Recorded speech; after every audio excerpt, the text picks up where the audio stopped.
Rory, you're getting roasted. Hey everyone, my name is John Trent, the editor-in-chief at Bounding Into Comics.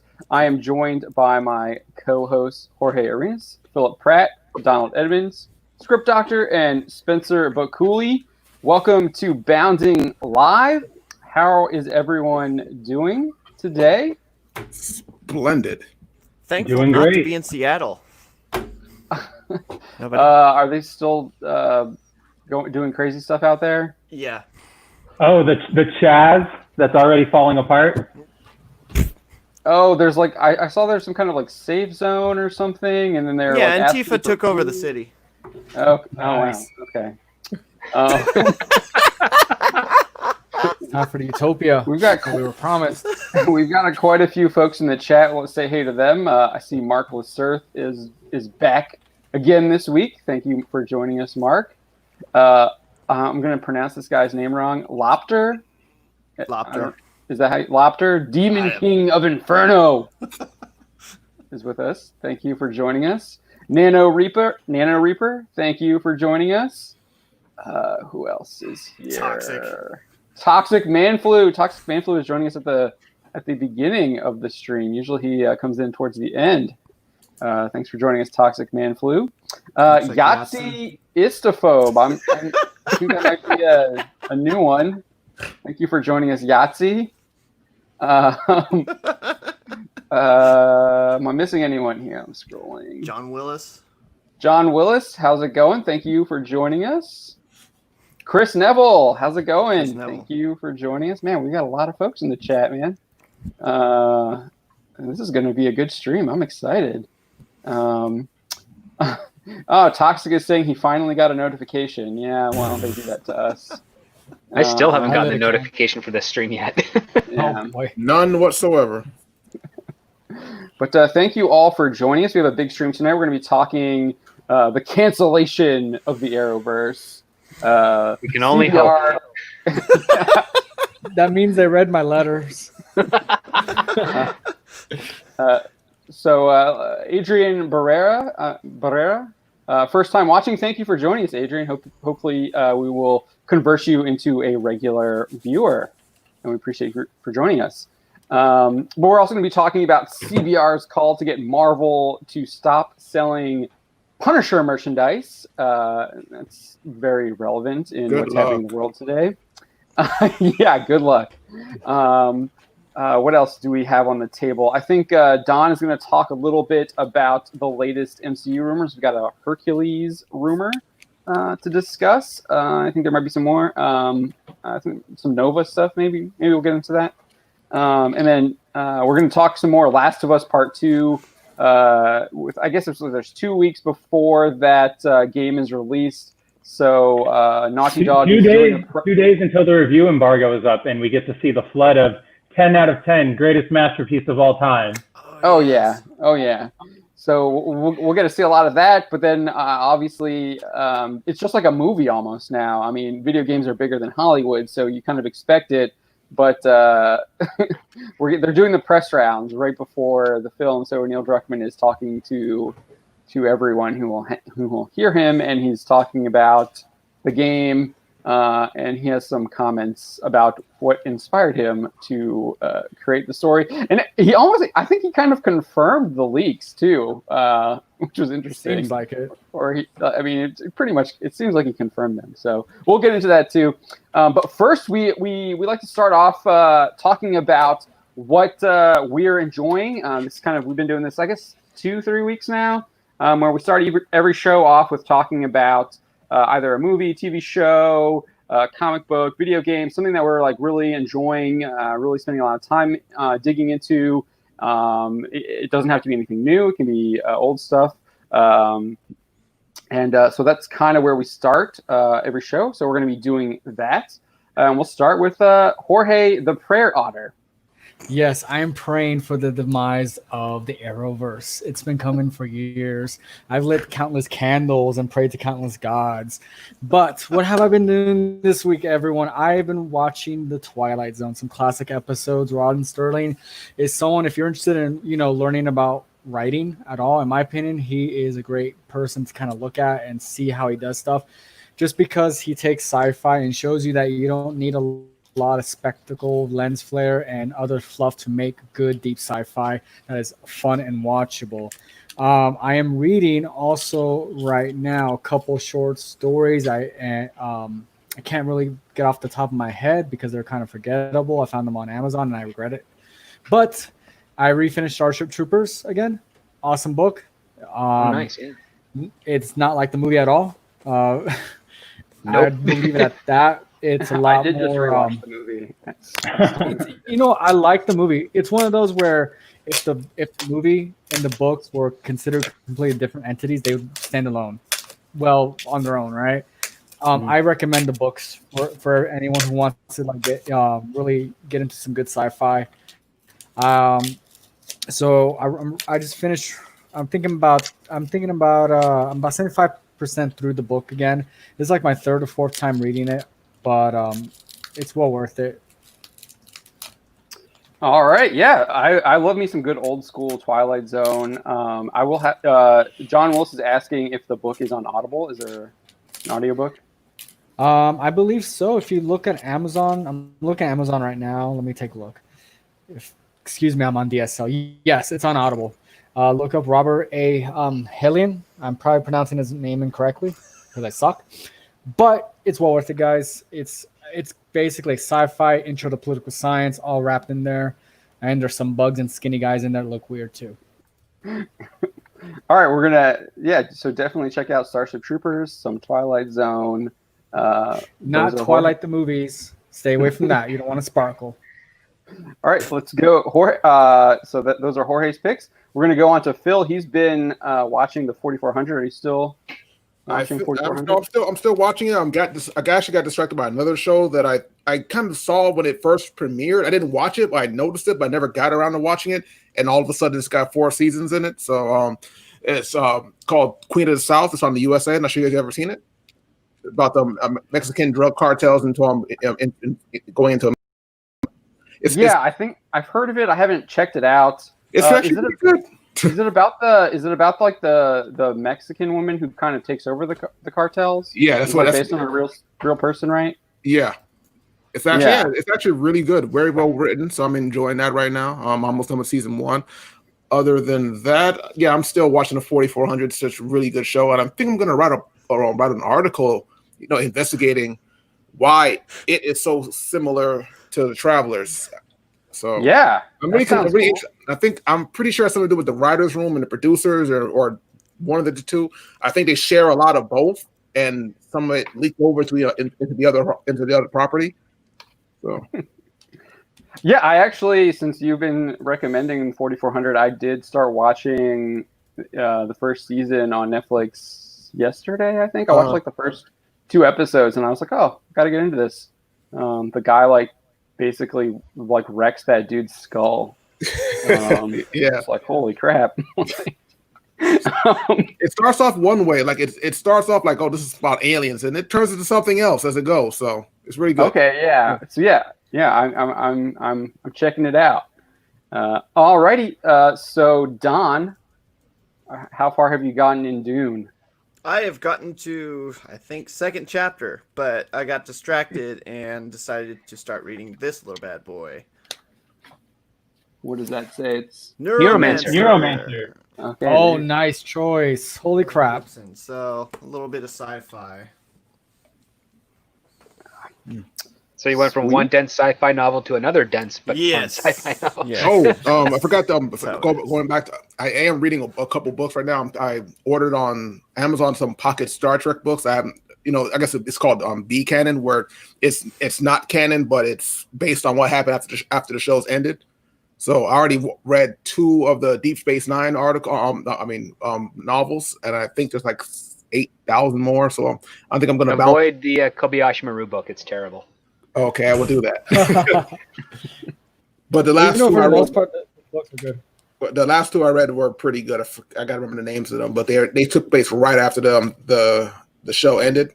So it's actually pretty interesting. It's I wish the show, the franchise would actually use these books as inspiration and pick up, but it's kind of hard now because it took almost 20 years. So there's that.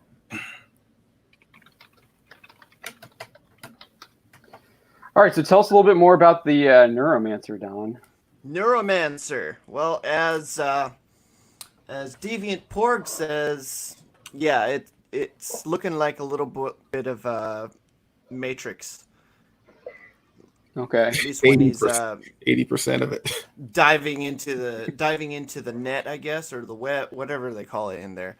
And this was written what?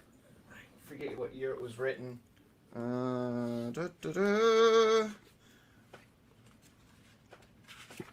What year was it written?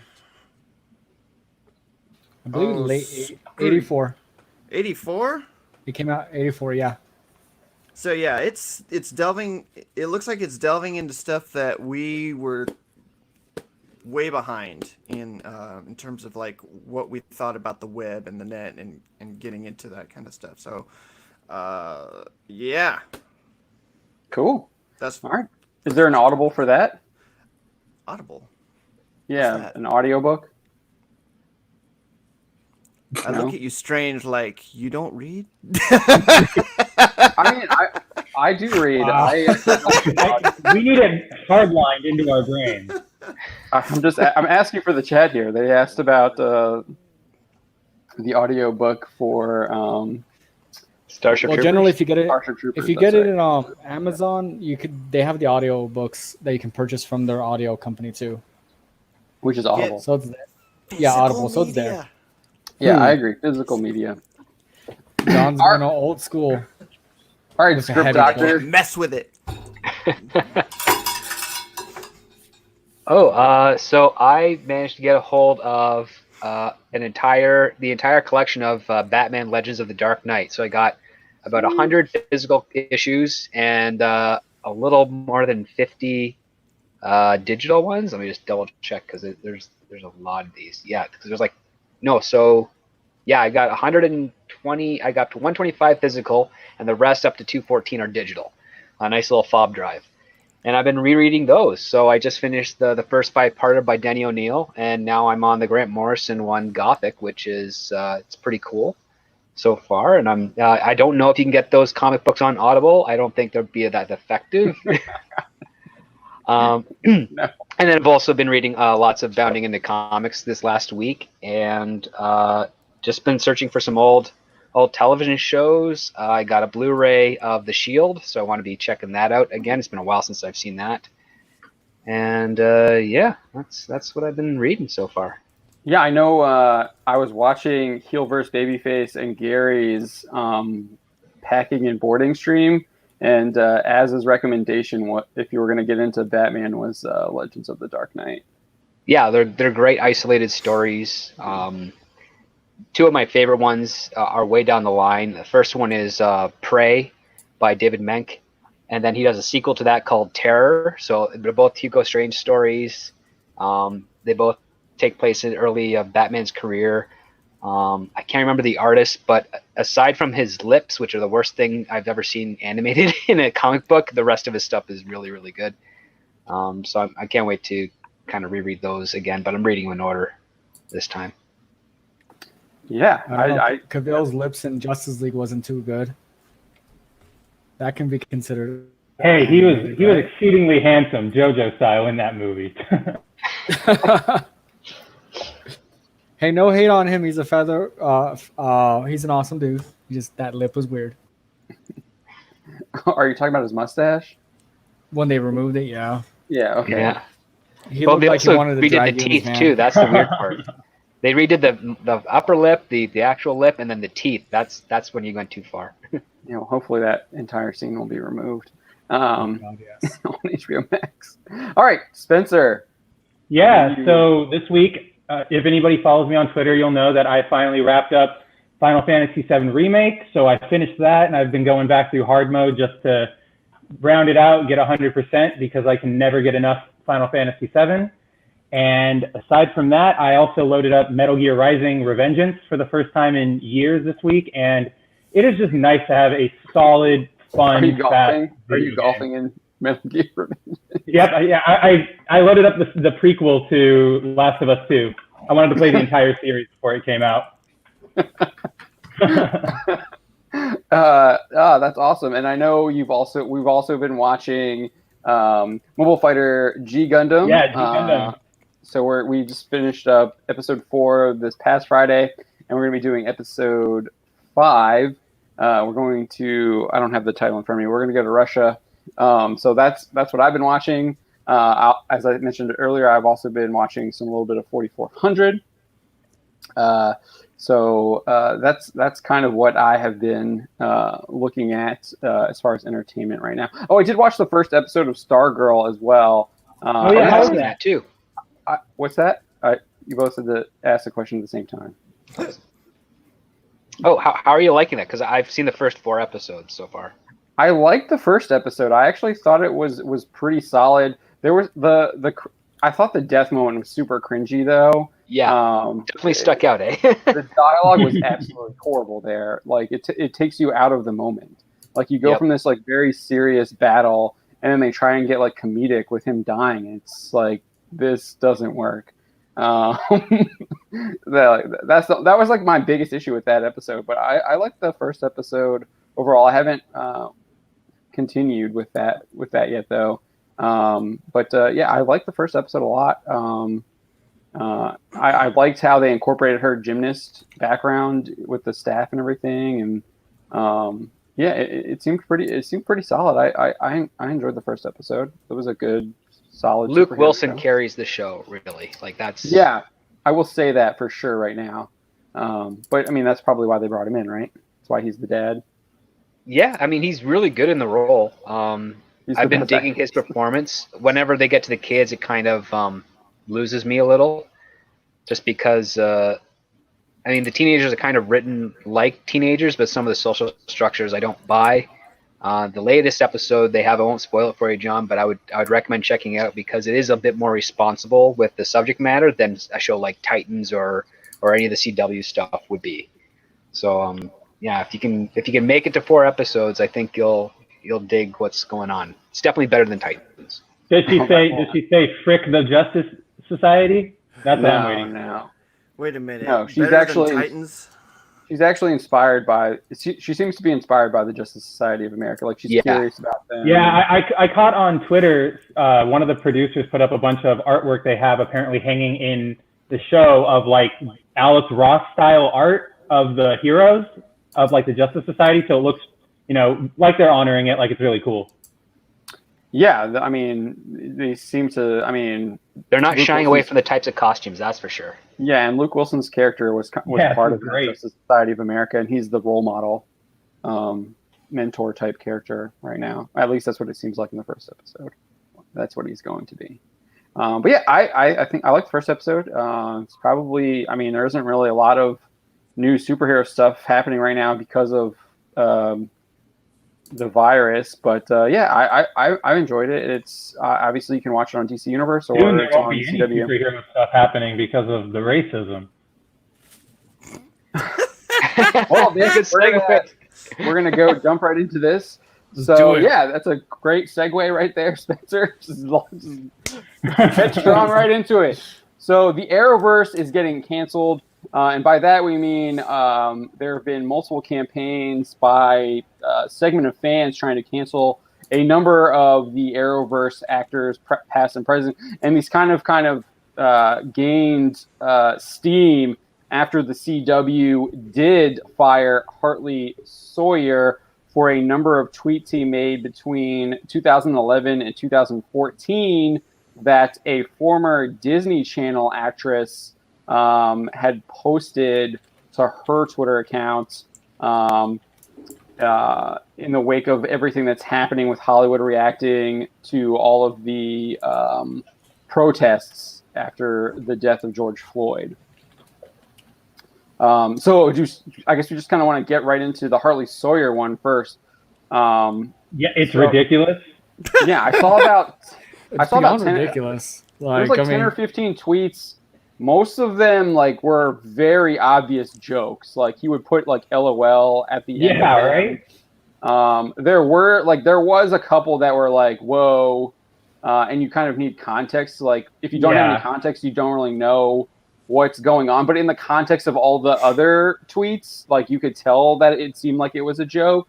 Because a lot of the tweets like were very obvious that they were jokes. Like when you're putting LOL at the end of what you're saying, like you're like I mean, to me that's like you're laughing, or when you're joke, or you're settings on mocking Twitter or for something sarcasm. like that. Yeah, or Yeah, you're using it for sarcasm. Yeah.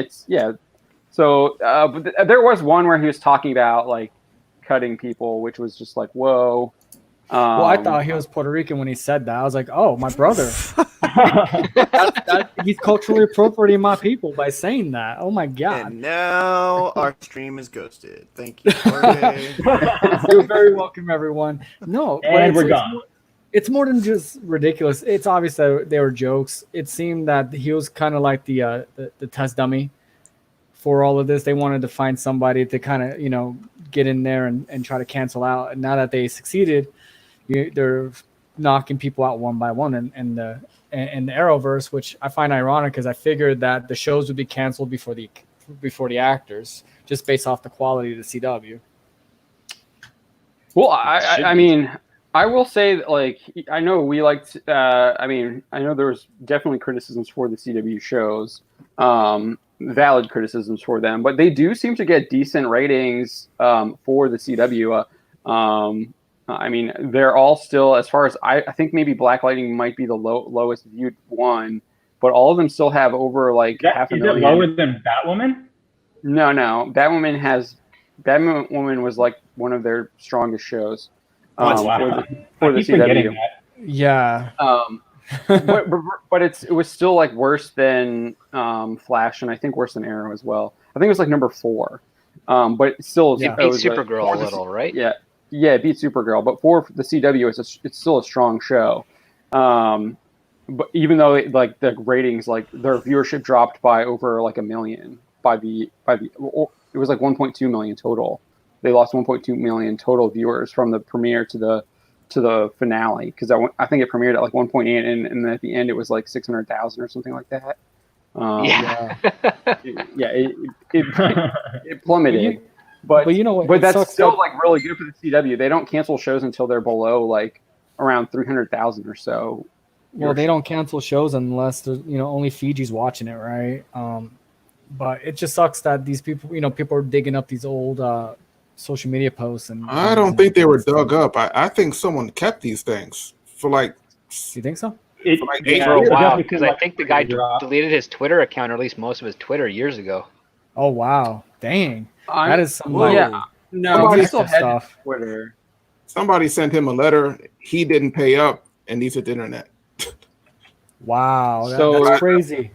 So the person who tweeted them out, I think initially, was Sky Jackson, and she was on a couple Disney shows as a kid. Disney. I'm not really familiar with her body of work, but here, let me see. Hopefully we're going to share this. We'll see what happens. In the meantime, looking at his tweets, they're basically as weird as what's his name, the director from the Gunn. They're about as weird. They're about as weird as James Gunn's tweets. But I can see why. I could see. Yeah, no, James Gunn stuff was kind of crazy. I'm not saying they're equal at all, but they're about the same lines. It's like you could tell their jokes are just very weird. And population, there's a couple ones in here I can see why he got himself fired. So, especially not because of what they are saying, but because in the life was happening, currently. Yeah, these tweets. This was definitely an opportunist wanted to out him, and in the moment of what all was happening, especially in Hollywood, and how just how they react in general. To stuff like this now. But I mean, I think this one right here, out at dinner and just expose myself as a racist again. I think that is obviously is that like one you're talking about there, Phil? No, that's kind of mild. That's like, it's almost kind of funny because you don't know, because he doesn't tell you what he's talking about. The one underneath that, the question is where are you going with that? And then there's one on the page before that where he's talking about the kidnapping one. Yeah. That's what I was. Yeah, that one is kind of like you don't know without context, you have no idea whether that's a joke or not. And the one says the only thing stopping me from doing Monty racist tweets is the knowledge that Al Sharp. Yeah, that like, where were you going with that? That's like say, hey, I have a joke, but it's kind of racist. You want to hear it? It's like, whoa, where are you going with it? What's the point? why do you gotta say it? It's not. I've actually been in those situations before. Like I'm into cars, and I went to this new area, and I moved to a car meet, and me and my friend were there, and it's a bunch of white guys, and I'm like, yeah, I have a joke to tell, but I'm not sure how these guys will take it. I'm like, okay, it's time to go. It's time to go. Yeah, smart move. So, yeah, but I can see. I mean, I'm always for, if something like this comes out, give the person the time to reflect and explain himself or herself, their self, whatever, before you go and string them up a pole like this. He's gonna have a hard time getting work after this, especially for the next 2 years. Yeah, which is too bad, because I know you guys have a lot of you guys have stopped watching the Arrowverse, but he was the best. He was the best part of the recent Flash seasons. Like, as soon as they brought him in, the show got some energy back. Probably because he's a good actor. Yeah, he was a good actor. He was a fun character, and now they just canned him. Yeah, I also found like their statement about canning him was just kind of wishy-washy. So they said it was like a joint statement from CW, Berlanti, Warner Brother TV, and then executive producer Eric Wallace. And they said Hartley Sawyer will not be returning for season 7 of The Flash. In regards to Mr. Sawyer's posts on social media, we do not tolerate derogatory remarks that target any race, ethnicity, national origin, gender, or sexual orientation. Such remarks are antithetical to our values and policies, which strive and evolve to promote a safe, inclusive, and productive environment for our workforce. He used the forbidden F word. So that's yeah. Oh, he did. Those sticks. Yeah, okay, that was going to get him canned. Yeah, I see that. Yeah. Okay, we're not in Hollywood. No. I mean, Chappelle saying the same thing. You can get away with a lot, but you're not going to get away with it. Hollywood's a weird place. Chappelle tells you why you can't. Chappelle said why you can't get away with it, Don. Remember?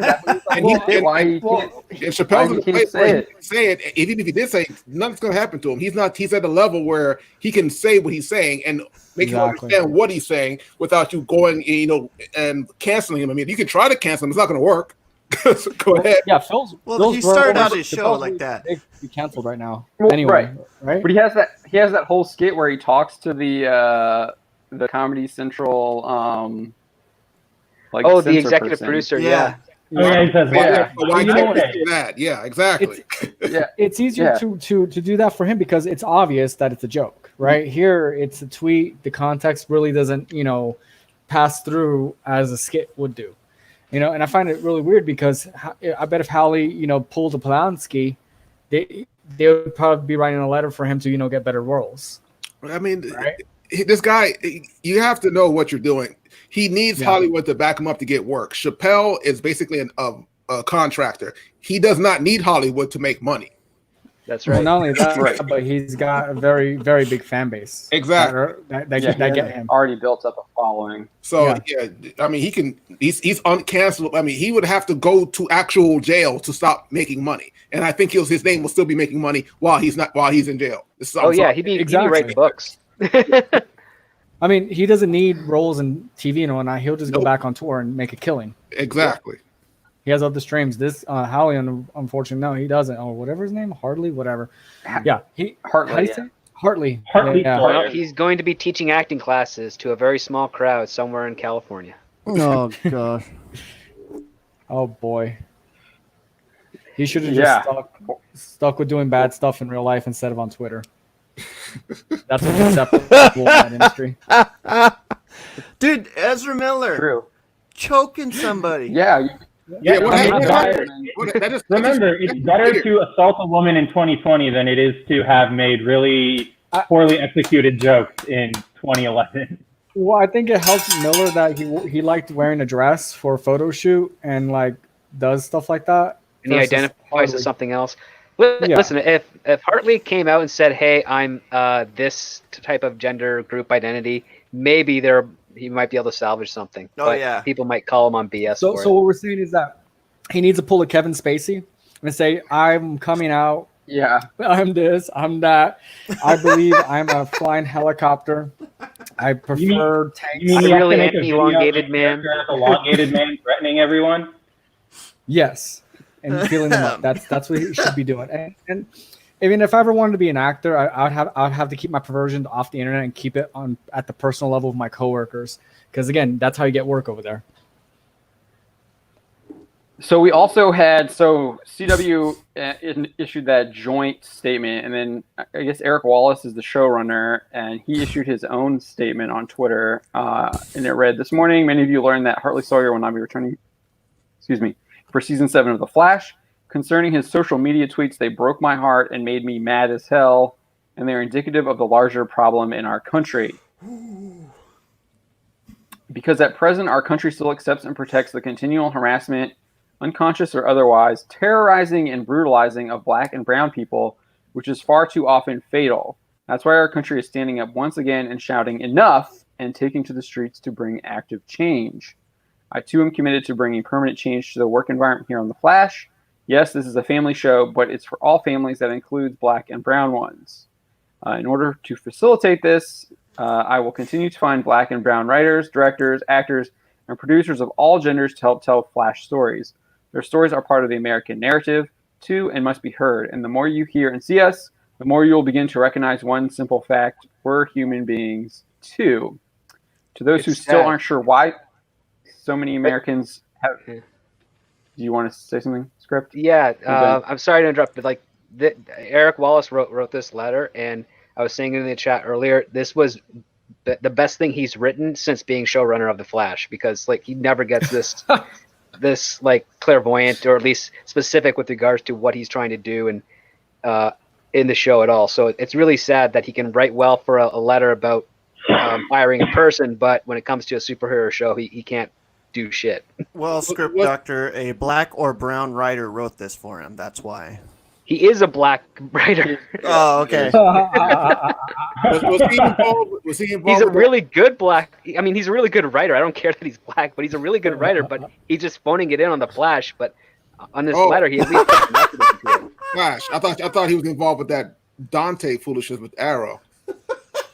Oh boy. I still don't know who Dante is. I'm sorry. Was that Guggenheim? Is it Guggenheim? Isn't it always Guggenheim? Guggenheim? Oh, he was canceled years ago. Yeah, Guggenheim hasn't been around for a while. It didn't stick. Was Yeah, Guggenheim for sure. canceled? I thought it was Kreisberg that was canceled for the sexual harassment stuff. Yeah, Guggenheim. I think you're right. Yeah. Yeah, that didn't stick if he got canceled, because he's involved in movies. Oh yeah, canceled. Yeah, I think he just hasn't been on the show for a while.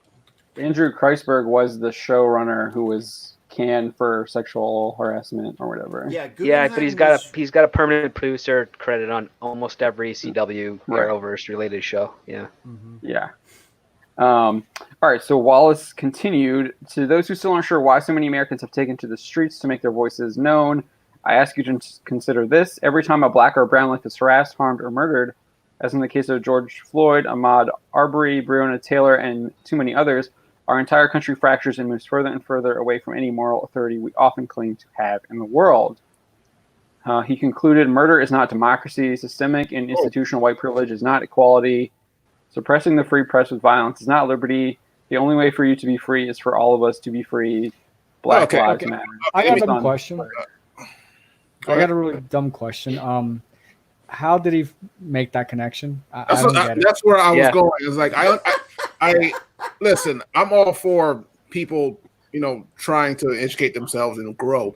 But the worst of what this actor tweeted, the racial having to do with the black community, it was just kind of weird. Most of his stuff was having to do with other situations and having nothing to do with what's going on today. So how did he connect all of that to what happened with this gentleman? Honestly, I think he's just focused on the Al Sharpton content. That's what the only thing I can think of is Al Sharpton. He said a lot more than that. I mean, again, that was weird, and I'm not quite sure where he was going with that. And it's probably it looks bad. It does. It looks bad. It does. And then the whole thing about he bringing up the 80% prison thing. It's like I can see where the problem is coming from, but again, it was what 8 years ago. I mean, yeah, and people kind of grow and change, and people do change, and they're not the same person they were. I mean, again, if he did this last week or last month, even last decade, though, come on. I mean, come on, man. It's the Kevin Hart thing all over again. Yeah, exactly. The Kevin Hart thing when he lost his job, lost the Oscar nod or job because of something he said a decade ago. Yeah. As a joke. I'll be honest with you. A decade ago, I was kind of he is a comedian, and he didn't even get away with it. And that goes to tell you how much power Dave Chappelle has. Come on. Yeah. Kevin Hart got people from the Oscars. Dave Chappelle's like, I'm gonna go say it on stage on that. I don't need the Oscars. It's like I got my Netflix. I'm gonna put that on my favorites. I mean, if they're gonna fire the guy, that's cool. That's their decision. Whatever. We don't have any say over that. But I don't see how they equate what he did there to this. Now you're virtue signaling. You're trying to get ahead of something that didn't need to gotten ahead of. I mean, well, that's why I said it felt really opportunistic, and they took advantage of the entire situation. And this is my problem with a lot of the virtual signal people is that they try to make it about themselves instead of about the issue. And this is what really grinds my gears, right? I'm going to go all Peter Griffin. This grinds my gears because they are making it about themselves. They're not making it about the issue. They're taking the focus away from the problem and saying, look at me. I'm super awesome. I'm literally defecating rainbows. So praise us for what we're doing. Well, I don't know if he's doing that here, though. To me, it sounds like he's actually trying to pivot from like canning Hartley Sawyer to then making a statement about George Floyd. He didn't pivot. He pulled. And if you play football and you know how a lineman works, a pivot is turning. A pull is when you throw your arm around and swing and go a completely different direction. Exactly. And they're burning this guy, and as Script Doc said earlier, he ain't gonna find work for a good long while. So they didn't just fire him, but they went scorched earth on his career. Yeah. I mean, listen. If they really cared about the situation, they would have gotten in touch with him, sat him down, and made something and made some kind of open forum where he can get off what he's his apology or whatever on his mind, so he can explain himself. Something he wrote almost 10 years ago. Well, like, come on. If you want it, I mean, they could have. Sorry. What's the point of all this if there's no change? If you can't show that you can chance for change. You can't find. You look at what's happening and grow from this. What's the point of this happening at all? We're just gonna protest forever. I mean, plus it just shows everybody that it's damned if you do, damned if you don't. So why would you ever try to better yourself or try to learn if it's going to result in the same thing no matter what? I mean, at this point, it'd be easier to literally change your name and your identity and plastic surgery yourself versus trying to show that you're learning from your experiences. It would have been a hell of a lot better. The CW would have brought him in, sat him down with the cast, and them have like a little bit of a special. Hey, you know what? Well, I'm a donkey. I was acting like a donkey. So and I guarantee you, it would have a lot more depth than what they've been writing over the last few seasons. We have to. I just want to point out again that this stuff was from. I think the latest one was like 2014. That was 6 years ago. He hadn't really said any. I haven't seen anything where he said anything like this since then. He didn't say anything when he was on the CW on the Flash. I mean, maybe he had already like learned that stuff wasn't what he should be saying on social media or thinking in general, because he actually, if we could scroll down here a little bit, he issues an apology, I think. Question: did he have his Twitter account when he joined the CW? Yeah, he still had he deleted his Twitter account after he got canned, from what I understand. Wait, can you get a job in Hollywood without a Twitter account? Yes, you can. Grant Gustin deleted his in 2017. I wonder why. He's a pretty goofy guy. Hypocrite. I wonder what. Well, his short film he did with Tom Cavanaugh is terrible. But on top of that, here's the other thing that's actually really worse than the fact that he said those things in 2014 on Twitter is that many of the members of the cast who have spoken out about this claim that they were working with someone who had been lying to them for years about who he really was, which most likely is not the case at all.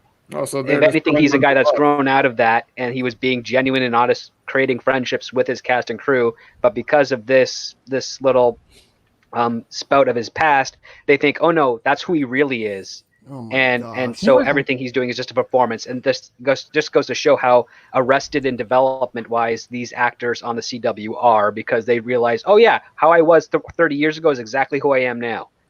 No, He was just on this show that's trying to raise money for actors. It's called, they started it because of the virus. It's what is it called? Something Stars, and it was like all the Flash people, and he was on there with all of his co-stars. And I didn't hear anything like negative coming out of that show or them like trying to like bash on him. Hey, he was out blemished. That's the first stone.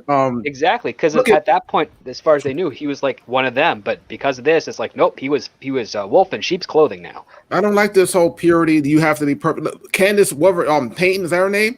Didn't she have an open relationship with a married man who was also a celebrity? So you trash someone's entire family. Candace Patton? Yeah, with what's his name? The one that beat up the kids during the protest. The basketball player. Heck's his name? Oh, John Jones? No, not John Jones. Basketball player. The one that got pissed because his car got messed up in LA? Yeah. Oh, I would have beat that guy too. Is he a Lakers player then? He's a Laker now, but he's been a Cavalier for a while now. He's played LeBron. J.R. Smith. There you go. Smith, right? She had an affair with J.R. Smith like 3-4 months ago. It came out online, and he's a known married man. So he's not perfect either. So why? I mean, this is ridiculous. No one. Because there's just some lines you don't cross in that industry, right? I think he's been everybody's sleeping with everybody in Hollywood, so you know. And Phil, women can do whatever they want. She was empowering herself by, being with a married man. Just to be clear, that's a rumor. I think that's a rumor. I'm just looking at it now. Just the headline here. If anyone on 4chan is listening, help us out. I think his wife accused him of doing that in December 2019. The Blast has a headline saying he denies having an affair with Candace Patton. It's pretty specific. Yeah, it's a pretty specific rumor. Yeah, I just want to clarify. I'm not trying to like. Yeah, no, I understood. So it's just sad is that we're hunting down people's past and seeing, like, Mark Wahlberg got away with a lot of stuff. I mean, he's perfectly fine. He got to apologize and went on with his career. I think it's because he served time, right? He was in jail for some of it. Yeah, he actually went to prison. And Ferris Bueller ran some chick over back in the 80s and never did time. Does Wahlberg have a career? I think they're going after Wahlberg now, though, right? I mean, he was in Transformers. Okay, so does Wahlberg have a career? Yeah, he just did that huge Netflix movie, the buddy cop film. Oh, right, yeah. Netflix. They're already talking about doing Confidential? sequels. Yeah, Spencer Confidential. Yeah. Yeah, so he's definitely still there. But yeah, so this is what Hartley said on his Instagram after he deleted his Twitter. I'm not here to make excuses regardless of the intention. My words matter and they carry profound consequences. And mine can and have caused pain and embarrassment along with feelings I can only imagine to supporters and fans, my castmates, the crew, my colleagues, and friends. I owe them all an apology and I owe each of you an apology. Thank you for holding me accountable. My words, irrelevant of being meant with an intent of humor, were hurtful and unacceptable. I am ashamed I was capable of these really horrible attempts to get attention at that time. I regret them deeply. This was not acceptable behavior. These were words I threw out at the time with no thought or recognition of the harm my words could do and now have done today. I am incredibly sorry, ashamed, and disappointed in myself for my ignorance back then. I want to be very clear this is not reflective of what I think or who I am now. Years ago, thanks to friends and experiences who helped me to open my eyes, I began my journey into becoming a more responsible adult in terms of what I say, what I do, and beyond. I've largely kept that journey private, and this is another way that I have let so many down. I still have more work to do. but how I define myself now does not take away the impact of my words or my responsibility for them. I am very sorry. Did Wallace write that too?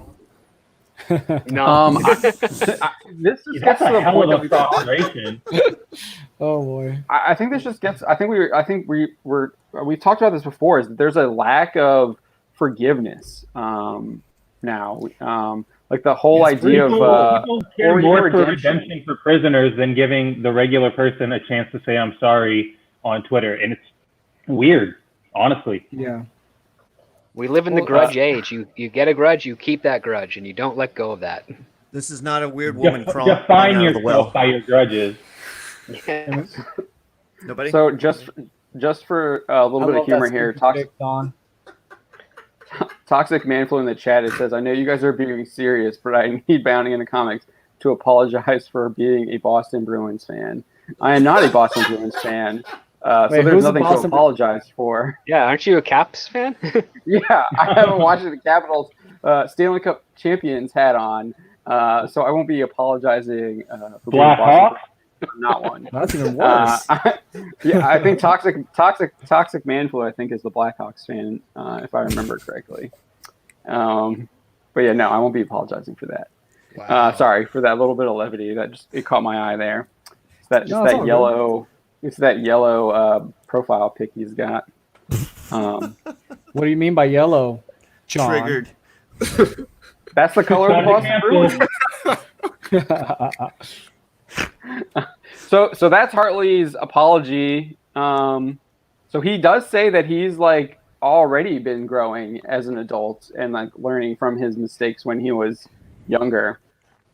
Does his apology read to anyone else like worse than he probably made it like he intended? It sounds like he had a history of being just an overt, blatant racist. And I don't think that's what he meant by it. Oh, I can definitely see how that can be interpreted. Yeah, he builds it up his behavior as worse than what it actually was in context, but then it might just suggest that maybe there's more things he did not online that might be worse than what we've all been privy to. Yeah, he's probably getting out in front of something just in case someone else digs some other stuff up or decides to go to TMZ and sit down for a candid interview. He's just trying to get again. People change, people grow, and that's the whole point of everything that's happening today is to affect change. But if we don't believe in change, then what's the point? Amen to that. Yeah.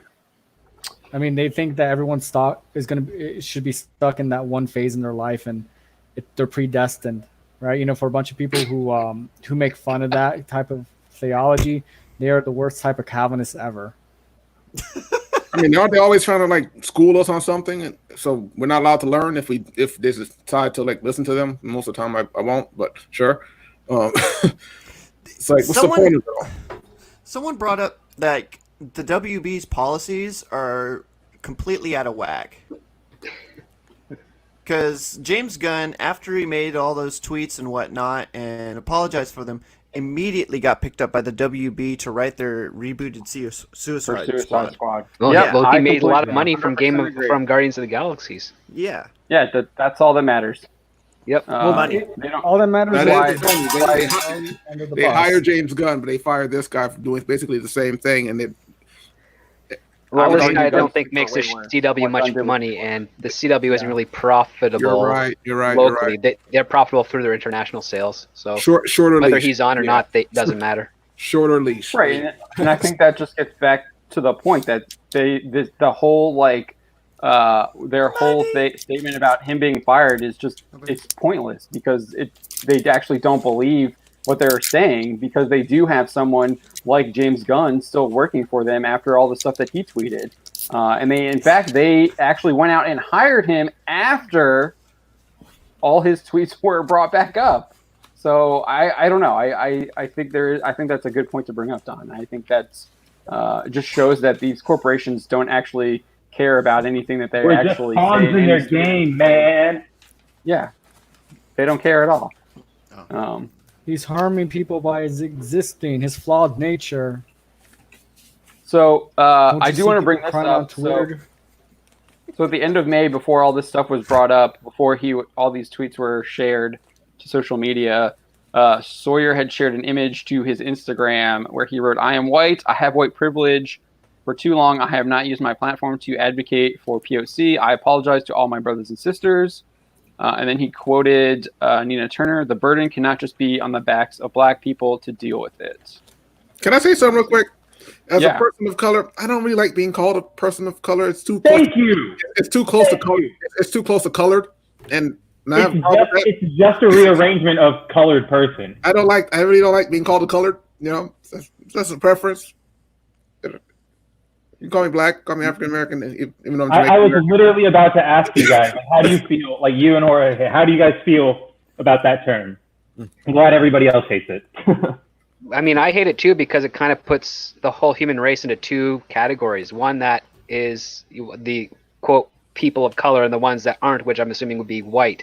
And you don't really want to separate a species on those two categories alone because it's stupid and it's also offensive.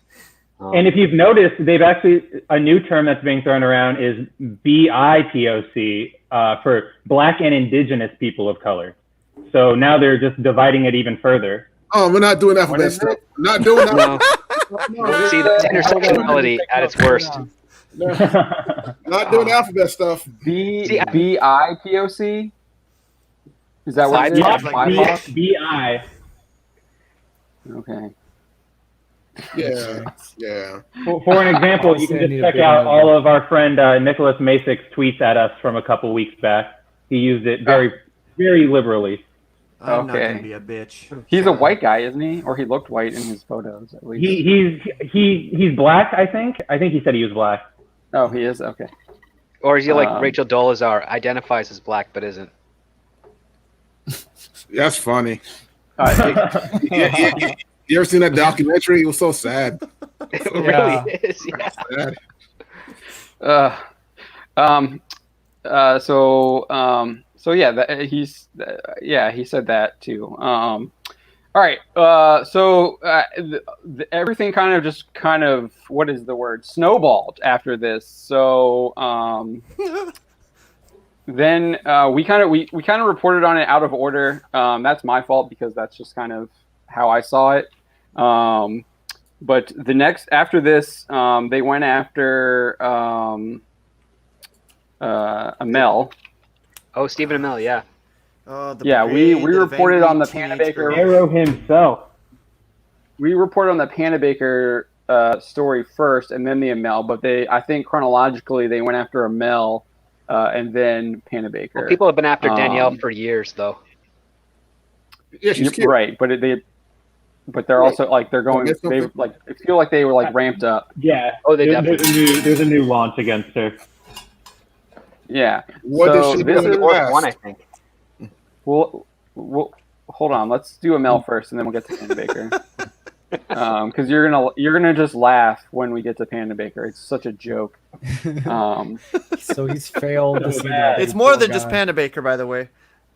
Oh yeah. Oh, right. Yeah. It's all the other female actors, pretty much. Anyone who has a female, any white actress who has a romantic relationship with Barry Allen, who plays a character that has. Okay, so Stephen Amell was accused of racism by this Image Comics writer. Of course. What is her name? T. Franklin. T, right? T? Yes, T-E-E. Yeah, T. Franklin. So it came after Amell did I guess he's been doing a YouTube show because of the virus. I should subscribe. And he talks with the co-owner of his whiskey company. Is it a whiskey company? Winery. I think it's winery, wine. Knocking Point, and some kind of alcohol. So Knocking Point Winery co-founder Andrew Harding. I should just read the article. Which is right here. So he does this YouTube call. YouTube. He does a. I guess it's like a podcast like we're doing here. It's called How'd You Do It? And I guess he usually has a guest on every week. He was supposed to have Grant Gustin on to talk about like the Flash and everything. And Gustin, I guess, backed out He because ran he didn't out. want What are to you talk talking about? because he didn't want to talk about it and come up with during. his own answer of, have you ever choked a bitch? during all I guess he just didn't want to. Well, Amell says he didn't want to do it because of the protests and everything. Sure. But he goes on to talk about. They go and talk about the protests and what's happening, and then they also talk about the rioting and the looting that was happening at night, following a bunch of the protests. And then he looks like Antifa. No, he's wearing gray and blue and orange. He's more of a He looks hippie like than people from anything. Austin. That's horrifying. Very Canadian 90s. He probably he still thinks he's 20-something, so he's probably hiding his like shaggy hair too. So I guess where is it here? So he talks about. He says, do we have the full quotes here? Yeah, I think we do, right? Okay. Racism is a systemic problem, but I'm not as familiar with it just because I haven't seen it in action personally. Obviously, I see the video of George Floyd being murdered by white police officers. I remember the Trayvon Martin case and all the things that have been happening. Although most of that for me personally has been overshadowed by gun violence. That's the big thing that's difficult for me to wrap my head around moving to the States, simply because that doesn't happen in Canada at all, ever. And then he says, I think one of the shitty things is, you and I, through Knocking Point and through these parties, just in general, in life we've met a lot of police officers who are really, really great people. And I've been noticing on Instagram and Twitter, these various police chiefs thinking about the one in Flint, Michigan. I believe there was one in Houston as well. They're putting down their batons and their weapons and they're marching with everyone. And they're saying, look, we can march, but if you're going to step out of line and you're going to wreck things in our city, we're not going to stand for it because this is our city. You see the emotion on their faces, and it would be really tough to dedicate yourself to a job that's as perilous and dangerous as law enforcement. Be passionate about it, and to have it ruined by a few bad apples. When I say a few bad apples, that could come off as trivializing it, could come off as a little pippy. Yep. I'm talking about a percentage of people. What's that? It's just a Canadian term for being like flippant. Okay, yeah, I'm not familiar with that word. I'm talking about a percentage of people in law enforcement. A very small percentage are effing ruining it for people who, frankly, the majority of law enforcement should be celebrated, and they should be lauded, and they should be paid more than they're paid. And I think it's a real shame that the name of law enforcement and some of the vitriol that good police officers are having to deal with, male, female, black, white, brown, doesn't matter, that aren't part of the problem but are identified with the problem. And then he talks about he has this he talks about he has this feeling that he needs to go and defend this local convenience shop. So he says, from my perspective, I feel almost a responsibility to go down the hill a little bit and grab some Laurel Canyon residents and stand in front of the local store that's been there for 60 years. It's a mom and pop convenience shop. It's right above a local business, and I honestly feel like I should go down there and stand in front of the front door for 3 or 4 hours amongst residents because I don't want that place burned to the ground. So then a bunch of people after would take issue with this video. This person says that he's a racist, misogynistic douche, and the CW protected him. Let his moment of reckoning finally come. This person calls him racist, selfish, effing a-hole. Just out for blood. What's that, Spencer? Just out for blood. No redemption. There's nothing exactly. racist Yeah, about what he said. This man is racist. If Stephen Amell didn't learn anything about racism working 8 years with a black person by his side, it won't be in just one day that he will learn, especially if he doesn't want to. After all, he never saw racism happen. He knows a lot of good cops. And then here's T. Franklin. Wait, that Bell person's stupid. Generous. What does working with a black person have anything to do with learning about racism? Because I guess she thinks that that's what David Ramsey would be talking to Stephen Amell at the time. He's like, I've been in this acting business for about 40 years, and David all the Ramsey's time they just call me N-word this and N-word that. Actor. He had what does that have to do with anything? Exactly. It's just no. I mean, he's not A-list, but he's pretty well established. He was in the Brady Bunch sequel, man. I mean, he's been around. Yeah.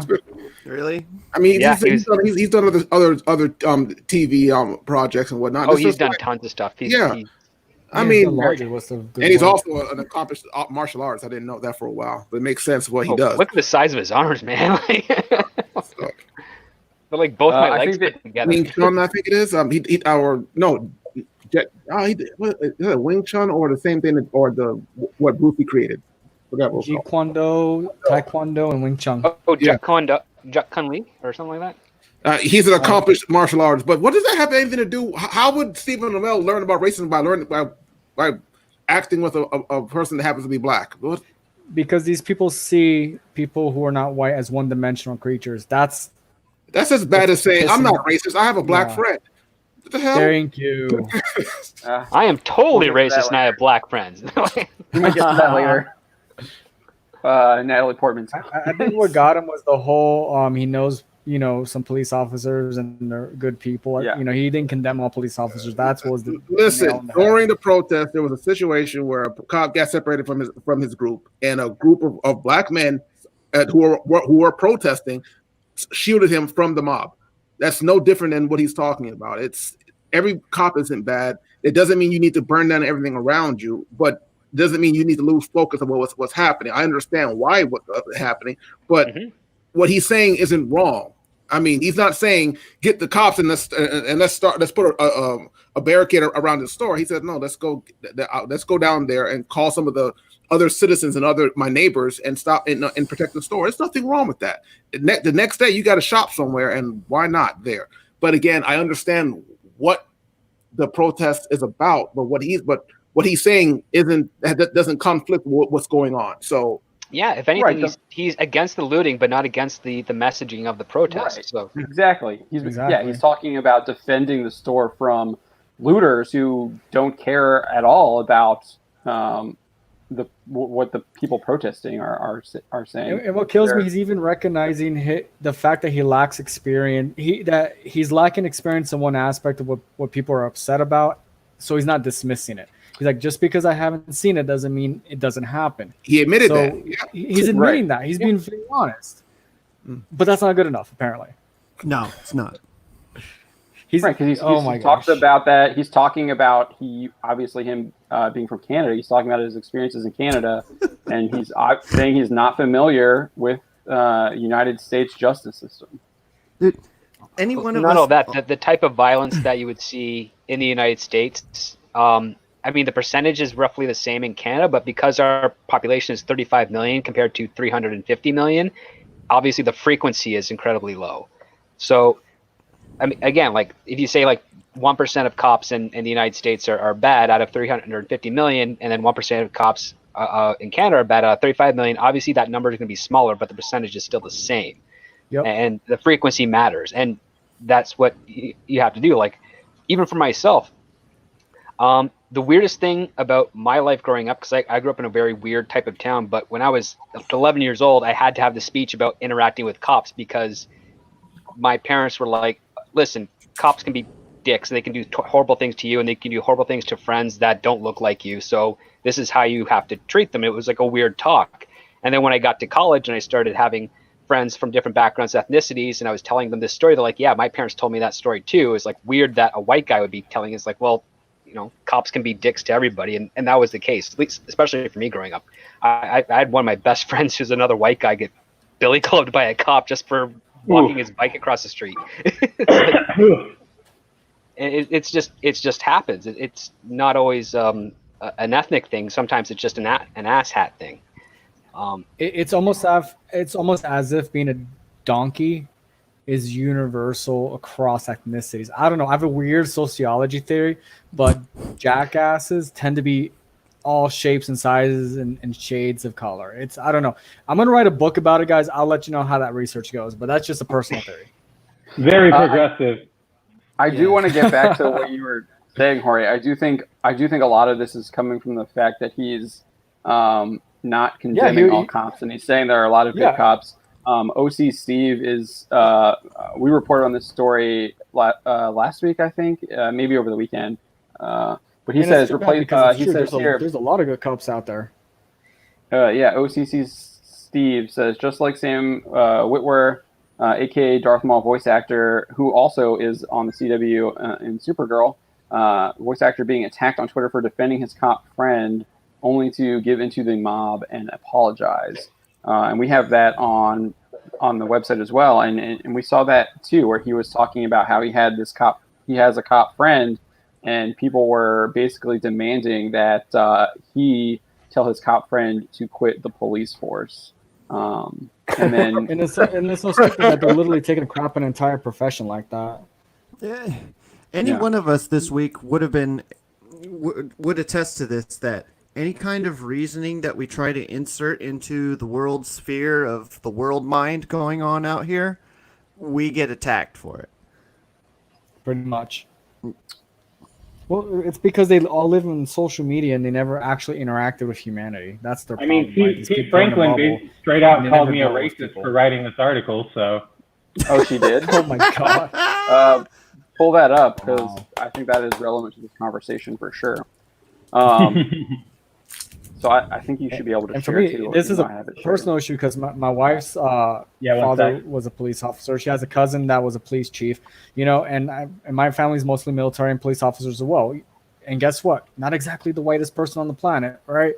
So to pretend that they're, cops are nothing but white people, I think that's total crap. But two, that they're all terrible people completely, dismisses a larger world out there. And I've personally known really crappy cops. I've been harassed myself doing some work in the deep south here and there, But at the same time, I've seen some wonderful human beings that they would take a report after duty. They would sit in front of someone's house because they had a domestic dispute just to make sure that they're okay. These people are so freaking out of their minds that they need a lobotomy. What's sad is that this isn't even the first time that Stephen Amell has been accused of something by a black woman. I think this also happened like in the early years of him doing Arrow, where some fan just got really upset with something he said about an issue, and just called him out on it, and he had to do a whole apology tour and everything. I wish that they were this aggressive with hunting down supposed racists that they were hunting down pedophiles in that industry. I don't know. It's a deflection. All right, so before we get to the T. Franklin's tweets to Spencer, let's read her tweets here. She goes in this back and forth. She actually gets into a back and forth with Amell here. Franklin. She is an Image Comics writer. What did she write? She wrote one book that got picked up by Image Comics, and then she's contributed to, I think, Nailbiter, like in one story in a Nailbiter comic. Okay, that's Image Comics as well. Oh, so she's very accomplished. Got you. So she says, F. Stephen Amell. He's been showing us his racist ass ways for quite a while now, and his wife. Wow. Damn. Also, Grant. I didn't even notice this when I was editing the story. Also, Grant Gustin ain't absolved because he definitely didn't support and speak out for Candace. Oh, my. So, geez. All right, everyone get the pitchforks. Let's do this. So Amell responded saying he obviously is being sarcastic here. You totally nailed me. Hope that makes you feel better. I just followed you, so if you need something or you want to help me better understand, hit me up and we can chat. And he just screwed himself. Don't try to reason. You don't feed the troll. I'm not the only black woman that's called you out, so I know you've had these conversations. Silence is complicity, while playing ignorant is ludicrous. You're a father and someone in their 30s. You're not new to racism. And if you believe Toronto isn't racist, that's your privilege. Oh my God. Don. Laying down some bombs there, huh? The clapback. I shouldn't have to help you understand the things you do and say are harmful. These are things that are learned behavior. Where you learned your privilege from your white folks, I learned I wasn't shit, wouldn't be shit, and deserve to die because it's what your people taught mine. Canadians? That's a lot of projection. What? It is absolutely Canadians are like a lot the of nicest projection. people I've ever met in my life. What the heck is this person talking about? Like, nice. I'm not sure. A fault. She means good advertising for we're Image, very by the nice, way. but we're also kind of rude. But we say it so nicely you can't tell. when she means your people, she means white people. She doesn't mean Canadian. Yeah, Let's be she's talking about let's be real. Oh, okay. So she's doing a race All of right, pejorative whiteys. here. Yeah. I assume she's I talking guess about this writer doesn't know slavery. what irony is, huh? She writes for what she Uh, writes for, so I think that kind of explains it. Yeah, she writes for Image, so I'm not. advertising. I'm not sure why your tone is condescending, but I'm not beat for it. That hope that makes you feel better, ain't it, Steven? Nothing I do or say when I call out racism makes me feel better. I just ended my friendships with white comic creators over racism, and I feel shitty. Huh? right? Like, where I did that don't- come yeah. from? What does that have to do with Steven? Just random. Did she cancel Heather Antos? I don't know. It sounds like she's taking out like her shitty Weird. feelings on Amell. Is what it seems like to me. Sounds like someone said, "Hey, your last two stories didn't sell that well. Maybe we can work together to make you write something better." And then she's like, "You're racist, and I hate you." Wow. See, the worst thing he could have done is respond because now she feels entitled to drag. So After If calling anything, Steven he's out- just showing the world how she really is as a person. yeah. but here's the thing. I want you to keep what you just said in mind, that she's showing the world who she is as a person. It'll come back into play later. So what were you gonna say? The thing is, the world is being as belligerent as she is right now because a lot of people don't want to hear anything right now. They want to be right. They don't want to talk and actually talk and influence change. They just want to yell and Yeah. yell and yell. And I'm not talking about, again, people protesting. I'm talking about the Twitter mobs and the online the internet protesting, which doesn't really exist. So yeah.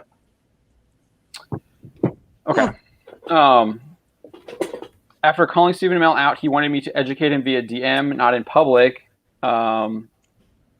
He actually, I don't think he said DM in his initial tweet. He's just like, we can chat. Yeah, he just so said he we can followed me. chat. He did follow her, like, which obviously that allows them to DM. But so I guess there's that. You can make that assumption. I refuse because I'm on my trampoline. I don't get that either. Okay. Yeah, no, I have no idea what that means. She's like jumping up and down. I don't know. I That's guess, yeah, great. bouncing on the same spot. Or she's like bouncing out or yeah, I don't know. I respond and keep it moving. Here we are 12 plus hours later. His avatar is black and he no longer follows or responded. White privilege is wild. Well, maybe he stopped following you because you just went on a rant against him. You don't. You had, Why would I? I'm not gonna. I wouldn't open up, lines of communication with someone. You don't. Well, his DMs are open, so it doesn't really matter. yeah, you can see that his DMs are still like there's the picture right there. And then she says, just to be perfectly clear, the irony of Stephen Amell demanding a verified black woman to educate him on the day. What's this verified crap? Twitter. She has I assume she has a blue Was it check in mark. You doubt? just can't tell it. Oh, okay. But I'm just wondering if she just didn't mean that in the Twitter aspect, but in general, like, she's verifying that, yes, she is indeed undisputedly a black person. Oh, I took it as that she's verified on Twitter. I hope not. I know, but grammatically, it doesn't really come Right? across. Yeah. I know. I get what you're saying. Yeah. I'll give her the benefit of the doubt on that one. Yeah, we can. But I just. Oh. To educate him on the day that's supposed to be about amplifying and supporting black voices ain't lost on me. Amell knew what he was doing. He had no intention on responding or learning. So she's basically saying that she's implying that he's racist. Who is she to teach anyone? What the hell? What is going on here? Bingo Love. There it is. That's the comic hero. What are her credentials? Image Comics. She wrote the writer. Bingo Love. She wrote And the Bingo Love. She wrote the Bingo Love and Juke Joint and 2 stories in 2 anthologies. And that And gives she her called Amell racist. And that gives her the qualification to educate someone on systematic racism. Right. I get it. That makes so much sense. This is the kicker. So I guess US Weekly beat us to the punch on writing an article about this. Oh, here we go.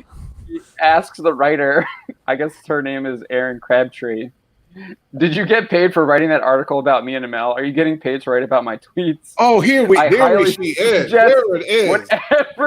Whatever money you got gets deposited in my Cash App. Handle.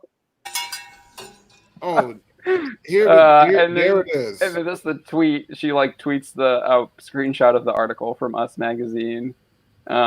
This isn't a request, though. I need to get paid for my work because I wrote that article with my tweets. Y'all gently remind her that she's getting paid because of me. And then she goes on to, after this other guy, too, who I guess wrote something up in... Has she tweeted you guys yet? He did it for IMDb. Coming after you. Coming after you, John. So this is IMDb, I guess. I don't think she's tweeted at the Bounding account, but she did tweet at Spencer. It's coming. She did tweet at Spencer, so... Oh, wait, she did? Oh, yeah, let's see. Is it here? Oh, what happened? It's kind of blurry. I switched it. It's there. Zoom in. Okay. That looks good. Okay. There you go.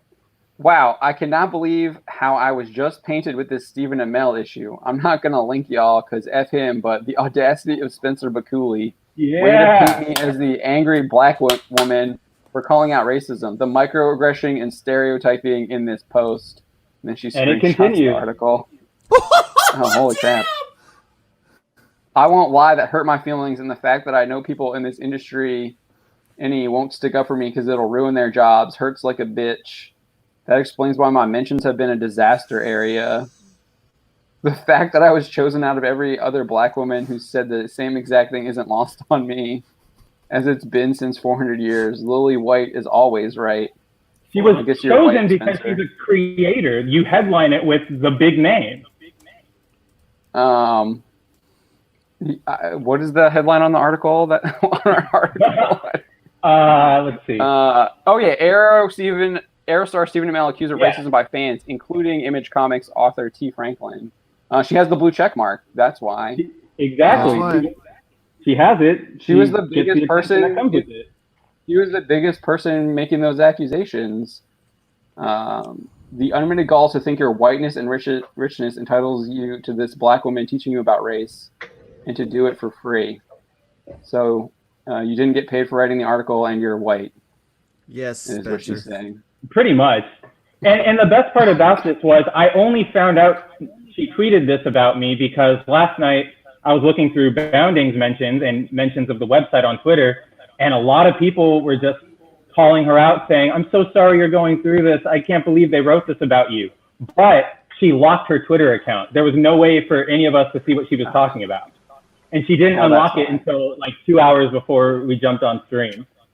You didn't even in the article though. You don't even really make any character judgments. You just That's the crazy part. Is I literally just say, you're mad at Amell and you made a ridiculous demand, and she's conflating it into me stereotyping her somehow. I haven't heard the term microaggression in years. I honestly thought it had died. Oh no, it's brought it back to last while. I guess I was hopeful it died. I don't even think you I'm looking at this now and you don't say, you just literally quote what she said. Exactly. Amell's request for a private and sincere dialogue was met with hostility from Franklin as the author continued to further accuse Amell of racism and condescendingly fell back on the tired rhetoric that it was not her job to educate him, while also conflating her personal relationship troubles with her grievances against Amell. That's what she did in the tweets. That is exactly what happened. That we just read, and then you do that again. So it's just ridiculous. We see that. I see this all the time. And it's from a lot. It's from all types of comic book creators. Anytime we basically write a story about them, about what they said, they accuse us of being hateful. When we're literally quoting what they said and just writing a story about what they said. But we're the ones who are being hateful in their mind. If you guys have all noticed, John will confront these accusations with linking to the article, and these creators just ignore it. they just straight up ignore what was said in there for their own narrative, and it's kind of impressive to watch, honestly.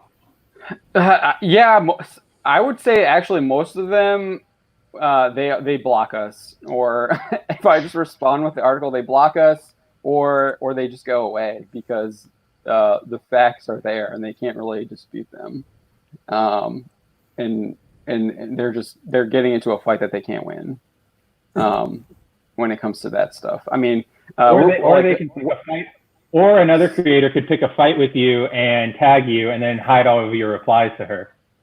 Oh yeah, that happened today. Yeah, that was funny. It's still happening. It's great. I was having fun with that. That was just amusing to me. Yeah, because it was just so easy. Just like it was like cell phone after cell phone. Like I didn't even like retweet all the cell phones. You don't even have to do anything. She was just a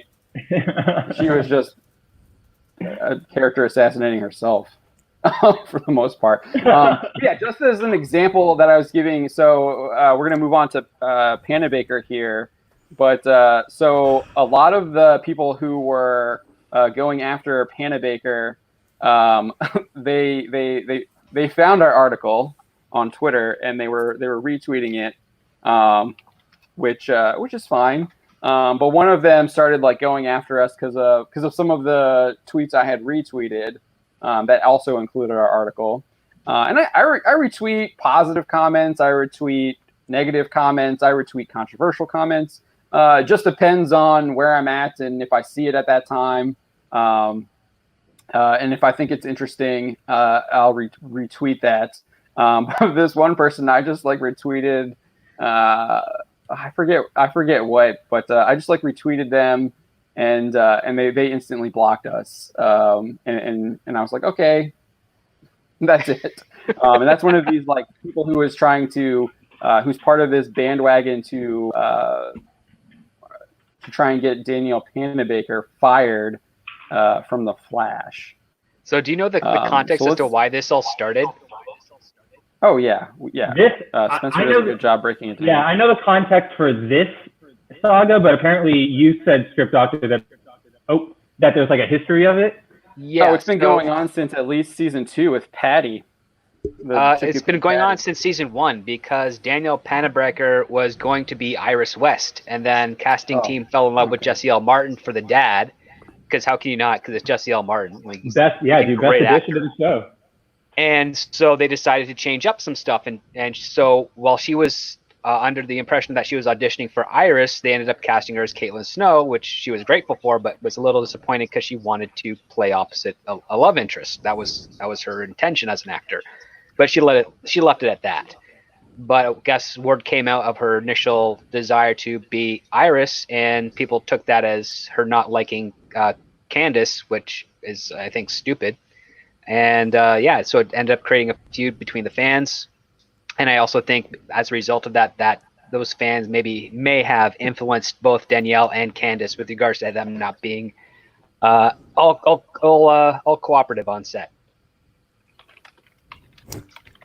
Well, acting's a competitive career. I mean, it's not a big. I mean, it's kind of commonplace. I mean, I've heard about this happening a lot of times on sets. You go off of one role, you don't get another one. It happens. Yeah, that happens all the time. Mm-hmm. All right, so this is another article from Spencer. So Danielle Panabaker, she was in. Obviously, she plays Killer Frost in. I guess has she been reformed? Yeah, yes. They did an Incredible Hulk on her. Okay, so she played because didn't her original character die? No, maybe not. Maybe I'm misremembering. Like Killer Frost did die, but then she didn't really die. She just went away in her mind. Comic book stuff. Okay, sounds good. All right, yeah, that works. And now she's a split personality, but not a metahuman or something I heard about. Yeah, and then Doombot came in. Yeah, we know the. I kept falling asleep during this season, trying to watch it. I haven't watched Flash in 3 years. I have no idea what you're talking about. I stopped after Savitar. Doombot, Phil. Doombot. Yeah. I know what a Doombot is. What? So on June 3rd, Twitter users... Are we talking about Doom Bots or Doom Bot from DC? Doombots. Doom. Okay, I'm confused. Let's go to Josh Trank for the answer.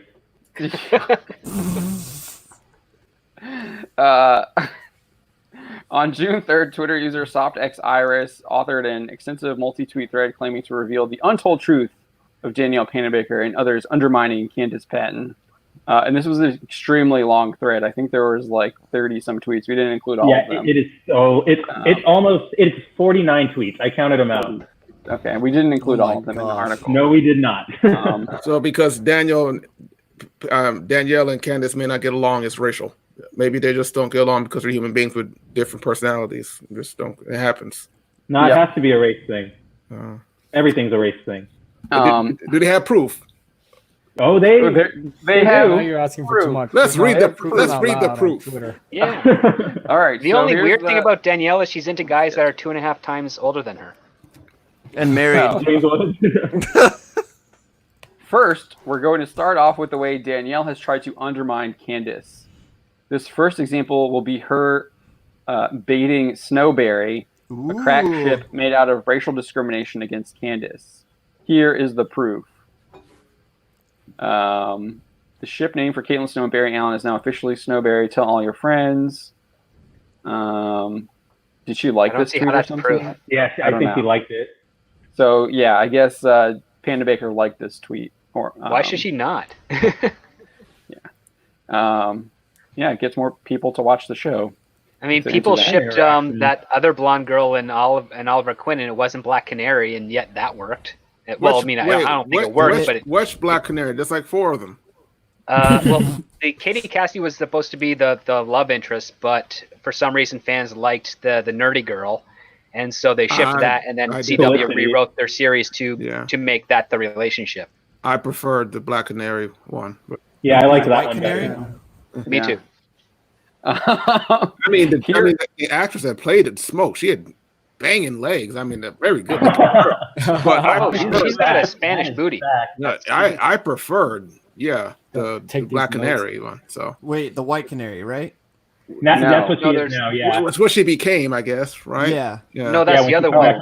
Are you talking about Katie Lotz? Katie Lotz is the White Canary who's on Legends of Tomorrow. Okay. Who was originally the Black Canary. Correct. Okay. Yeah. And her sister, played by Katie Cassidy, became the Black Canary. And But then then Katie Cassidy's Black Canary died, so now the Canary from Earth 2 came to Earth 1 and is now replacing and being an imposter for the real Black Canary, but nobody knows.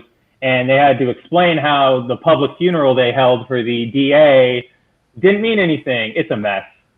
Nope. I spent way You're too missing long one other watching thing. these They shows. got like a 12-year-old girl to play Black Canary also for a short time. Yeah. What? Sounds like a comic book. Okay. We did an interview with one of the Black Canaries too, back in like Which one? 2017.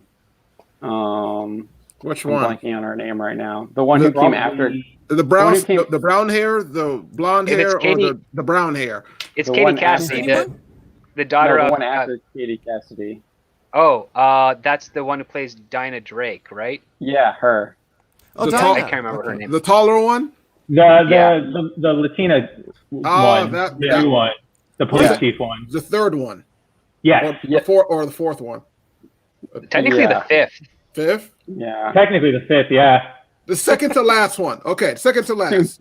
Second to last. All right. Yeah, Juliana Harkavy. That's it. Thank you, Mark. Right. Yes. Oh. That's her name. Second to last.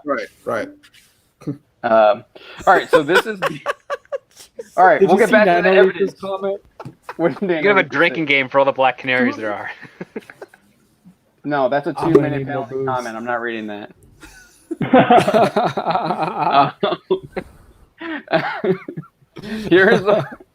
Here's the first instance of Danielle baiting Snowberry. Mind you, she openly admitted she saw the ship very early, which means she baited it while knowing of the hate Candace got from them.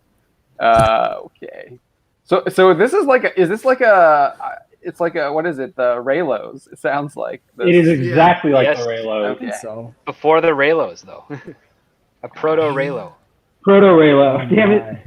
Second instance, not only did she bait the ship, she always romanticized sexual assault. Ooh. Imagine how her fans that were sexual assault survivors must have felt. Her fans still use that scene in romantic edits. Candace was also sitting right there. I guess we can play this. Ring that bell. How long is this clip? It's pretty long. It's a long clip. Yeah, 48 seconds. 50 Wait, seconds. for Candace or Danielle? Either. Screw your CBR. Oh, the CBR interview? Yeah, we'll not play it then. Like, I don't even know what scene they're talking about. I don't recall any sexual assault in the early seasons of Flash.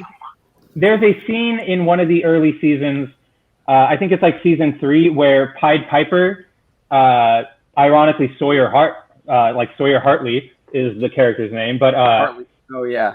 Yeah, right. But so the Pied Piper is messing with Caitlin's mind and tricks her into thinking he's Barry, and they kiss, and that's the sexual assault they're talking about. Oh my god. It's called Story. Yeah. Oh. So wait, they're talking about the actual show? Yes, they're talking about the actual show. Oh because my gosh. Panabaker, or not Panabaker, but her fans, when they're making music videos or clip compilations for that ship, they use that clip. What else are we talking about tonight? This is nonsense. I mean, we're gonna get to CBR later, the Punisher. But yeah, so I guess it just keeps going on. More of these just videos of Panabaker. How old is this tweeter? It's like 12? I've seen more consistent theories from Alex Jones at this point. He continuously brings up Caitlin's friendship with Barry and paints it as a romantic relationship, but only refers to Caitlin's relationship with Cisco as platonic. Why? Wait, I was in that room in Comic-Con. Well, wasn't she married or engaged when she met Cisco or something? So yeah, to Firestorm that died. Yeah, and then when he died, you then go to the next new guy. That's Robbie dating Amell. their coworker, Stephen Robbie. Amell's cousin. right. Yeah. Oh, Robbie. I remember Robbie. Who's in that Afterlife show, which is Yeah. great. I haven't watched it, but that other And Robbie was merged the with movie the old wasn't guy. bad. What was it called? That's something 8. Forgot. Code 8. I Code 8. don't know. Yeah. It was pretty good. I liked it. So they're still upset that she's tweeting in favor of Snowberry more than you've seen. Did someone say karaoke? Like they're upset that she's singing karaoke with Grant Gustin. Oh my god, she's interacting with the It's so fans. high school, Yeah. man. Well, that's what the show is. CW is perpetually stuck in a high school mentality. Well, that's the audience too. They're all 30-year-olds. Yeah. Trying to erase Candace's part in Authority. I guess that's some kind. I think that's some kind of nonprofit like they created. Yeah, it's a nonprofit to bring visibility to female creators and actresses and stuff. Just And one of those yeah. general feminine or not feminine, feminist foundations.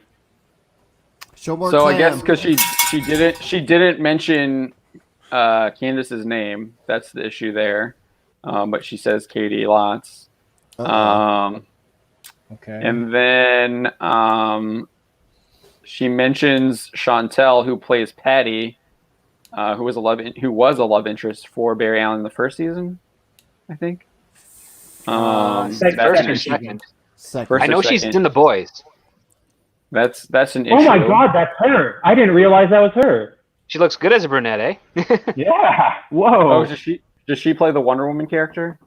No, she plays Butch's wife that died. Oh, yes. Okay. Yeah. Where are we here? Okay, we're still going on.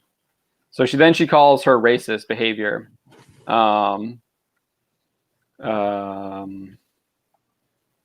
don't know why. I don't know what these. How are these tweets racist? Who's Justine Sacco?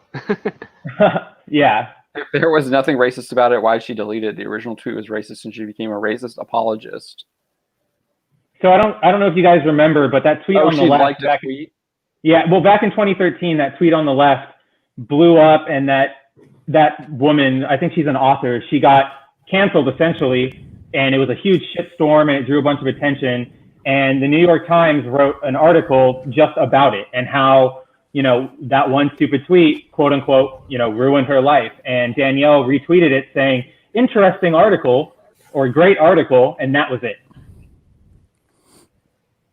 Oh, so she's literally talking about the article about, okay. Wow. All right. Wow. So that's so dumb. racist. Oh my gosh. Now they're talking about James Woods because I guess she used to date James Woods. Oh wow! Good on you, sir. Wow. Good for James Woods. Yeah, right? She calls this person refers to James Woods as a white supremacist. I don't think that's accurate. No, he's just Take a shot. He's a conservative actor in Hollywood. yeah. Yeah. He has his opinions. I mean, that's pretty much all. Yeah. It's anonymous. You're basically saying the same word. And so then she's saying that that Panabaker was tone deaf regarding George Floyd's death. What did she say? I don't think she said justice for Floyd. Text Floyd to 5516. Well, what's going on? What's going on with the They got Punisher? mad at her because when everything started blowing up, the protests started gaining traction a couple weeks ago. Danielle's story was currently about her cooking. Okay. And to them that was unacceptable that she didn't immediately address the situation. My last Instagram post is about somewhere where I was with my car several months ago. Does that mean what's going on? Exactly. My most recent Twitter post or my Instagram post is a shot of my Dragon Ball figures. It's what happened with ridiculous. the Punisher? Goodness gracious! Well, I do want to make a point here. So, I know we're talking about this one person here, and so obviously she posted some other stuff here. And so she goes after this person. Doesn't just go after Panabaker; they go after Chantel, saying that. So let's talk about Chantel Van Santen. First example, her blatant statement of her character, whom is known as police brutality, Patty. Jeez, because Patty was a police officer. Said she would kill Iris, a black woman, so Patty could have Barry. What? But they're playing the game. They're playing Fuck, Marry, Kill. Oh, God, yeah, that's right. You explained that in here. I forgot. Yeah. You got the context there. And then they go after Katie Lotz. Moving on to Katie Lotz, over the past couple of years, it's become clear she and Candace have drifted, and Candace has drifted from authority. Now Candace has gotten much hate, and no one, not even Katie, has stuck up for her. However, she jumped at the chance to defend Danielle. I didn't even know this They're existed. literally talking about defending Candace right here. Candace could never be erased.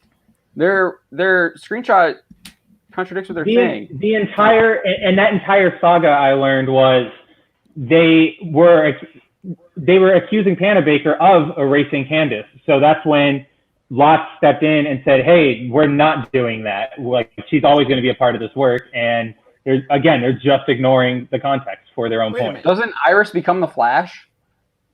She becomes, I think so. For like a second, Isn't there that sign that we are the Flash? Isn't there we are the Flash? Yeah, that's horrible line. That's when I quit Flash. I quit Flash on that episode. That was the last episode of Flash I watched. Every week. That was season 4, wasn't it? I quit on that episode. I was like, I'm done. We're not even talking about superheroes anymore. This is just we're just flexing on each other. So then they go after Emily Bett Rickards as well. What? The nerdy girl? Yeah. The nerdy girl. Between Iris and Felicity being quite popular, Emily only talked about Caitlin and Patty. No. Patty, who is a character Emily or Felicity ever met. Felicity has been friends with Iris since season 1. Does Jen write for OK Magazine or something? I have no idea. But so it inspired it. So this person has the 50 tweet thread, almost 50 tweet, was retweeted over 2,000 times and received resounding praise from fans of Patton, who are also calling for Panabaker to be fired, claiming that she's racist. So you have all these other people. So this is what I was trying to get to. You have this huge thread, and then all these people I really never understood why y'all called DP a racist, but now I can say I do. No, you don't. She didn't do anything that was racist yet. Fire Danielle Panabaker next. And they're tweeting at the showrunner. This is Eric Wallace, the showrunner from the Arrow story. All right. So she makes the set Set your uncomfortable for clocks. her, and she baits the racists against Candace.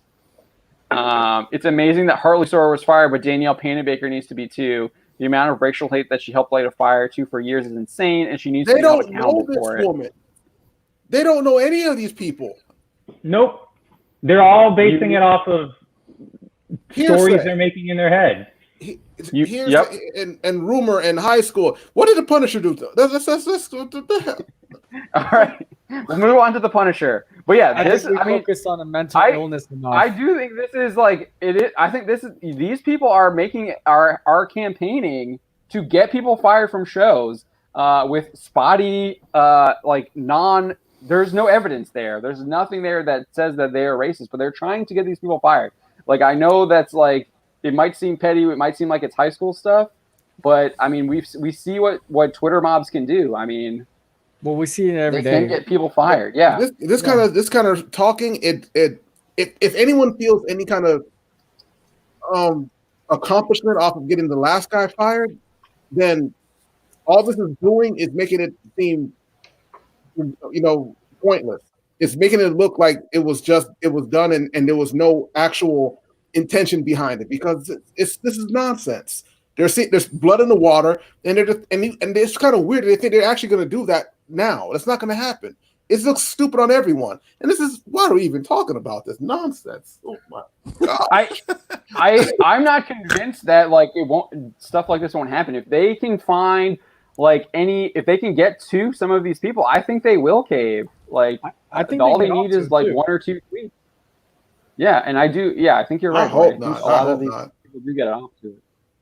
All right, we are moving on to Punisher. So we're part of the problem. I toned down this headline a little bit from what I originally had it. Canadian-owned CBR attack. No offense to Canada. No, you can offend us. It's fine. We deserve it.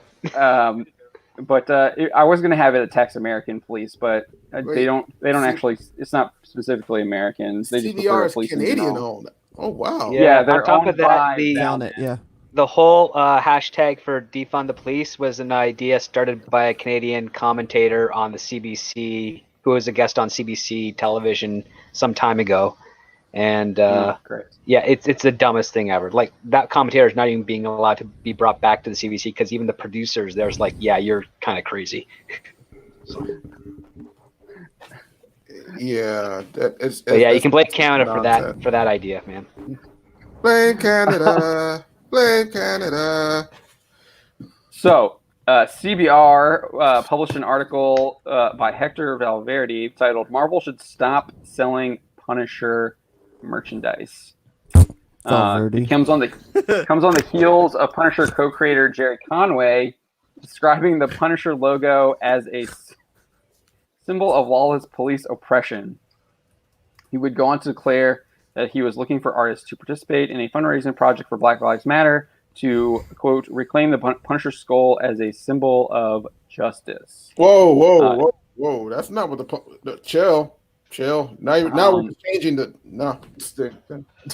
It also comes after CBR published a hit piece on Captain America on I misspelled. Wow, I have to fix that. On Memorial Day, it should be Memorial Day, and then proceeded to delete it after significant blowback. While Valverde didn't describe the logo as a symbol, he did describe. While Valverde did, I sucked on this. He explained why he was calling for Marvel to stop selling Punisher merchandise, saying it is to stop police and military from wearing and displaying the Punisher logo. He specifically argues that he wants Marvel to stop selling Punisher merchandise so it limits the police and military's ability to cop the Punisher into their public image. He explains countless police officers have misguidedly appropriated the ragged skull on the Punisher's chest into a twisted symbol of justice fueled by aggression and dominance. It's the total, unbelievably tone-deaf antithesis of what the character stands for, and is propagating a dangerous mindset among those who are supposed to serve and protect. He then absurdly claims that Marvel is at least indebted to cutting off the commercial traffic of these products and the hazardous messages they convey. They make it clear that the goal of the article has nothing to do with the Punisher, it has everything to do with the people using the Punisher logo. As Valverde clearly writes, he wants Marvel to stop selling the logo specifically to limit it to the police and military's ability to copy the image. If police and military were using the X-Men symbol, I'm sure CBR and Valverde would have published an article titled, Marvel should stop selling X-Men merchandise. They don't care about the logo. They are only using it as a way to bandwagon on the vitriolic rhetoric being spread in the wake of George Floyd's death to attack police officers and police departments nationwide. Many of the major organizations spouting this rhetoric is Black Lives Matter and Movement for Black Lives, which have called on police departments nationwide to be defunded. Numerous celebrities have endorsed the idea, including Marvel Studios actors Natalie Portman and Brie Larson. Star Wars actor Sam Witwer also made it clear he supports it. Valverde is also wrong about what the Punisher symbol represents. So I think there's argument to be made here. I think the Punisher symbol represents different things to different people. I don't think it's a twisted symbol of justice fueled by aggression and dominance. Conway, Jerry Conway, he wrote an article, or he did an interview with Sci-Fi Wire last year, and I wrote an article about his comments then, where the Punisher logo is a symbol of incorruptibility. It's a symbol of what is right and just, and bringing that justice to the world. That idea is reiterated in the Punisher's stories, as he's not afraid of targeting those who are wrong, even if they are law enforcement. And then I give an example of Punisher Max #5, where he executes a CIA officer who's involved in a heroin drug ring. And then at the end of it, after he executes this guy, he kills Microchip as well, because Microchip is involved with the CIA. So he's not afraid of going after people who are even in these law enforcement or government agencies that he believes that are doing wrong. One of the most recent Punisher runs, I believe it's the one right after Secret Wars, he was fighting both a drug cartel and corrupt FBI agents. So yeah, I think so. Is that the one where he gets the War Machine armor? That's the arc right before it. Okay, so the War Machine armor arc is great. I love that one. So also Garth Ennis wrote in I don't think I wrote the Punisher. I didn't write the issue here, but he described that the Punisher is a specter of vengeance moving like a virus within the criminal's psyche. He fulfills some primeval need within society to judge and punish its worst transgressors. So that's what obviously that symbol can represent as well. He goes on and says that he is the blackest night at the heart of the American soul. He's an avenging archangel, the terrifying embodiment of the Second Amendment come back to haunt us all. And then, so interestingly, Marvel Comics, a spokesperson for them, spoke to IO9 about police officers using the Punisher logo and military using it. They referred them to Punisher number 13 by Matthew Rosenberg.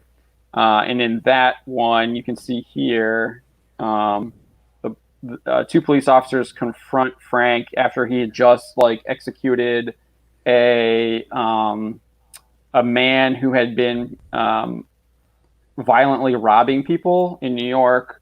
So he executes that guy, and then that person was about to rob was actually some top-level Hydra agent, female Hydra agent, and then he executes her too.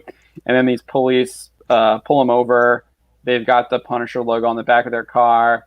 Frank takes it off and says, "I'll say this once, we're not the same. You took an oath to uphold the law.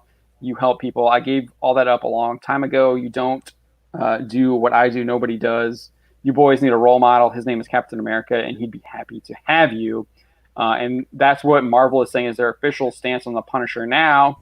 But if you remember, what's that?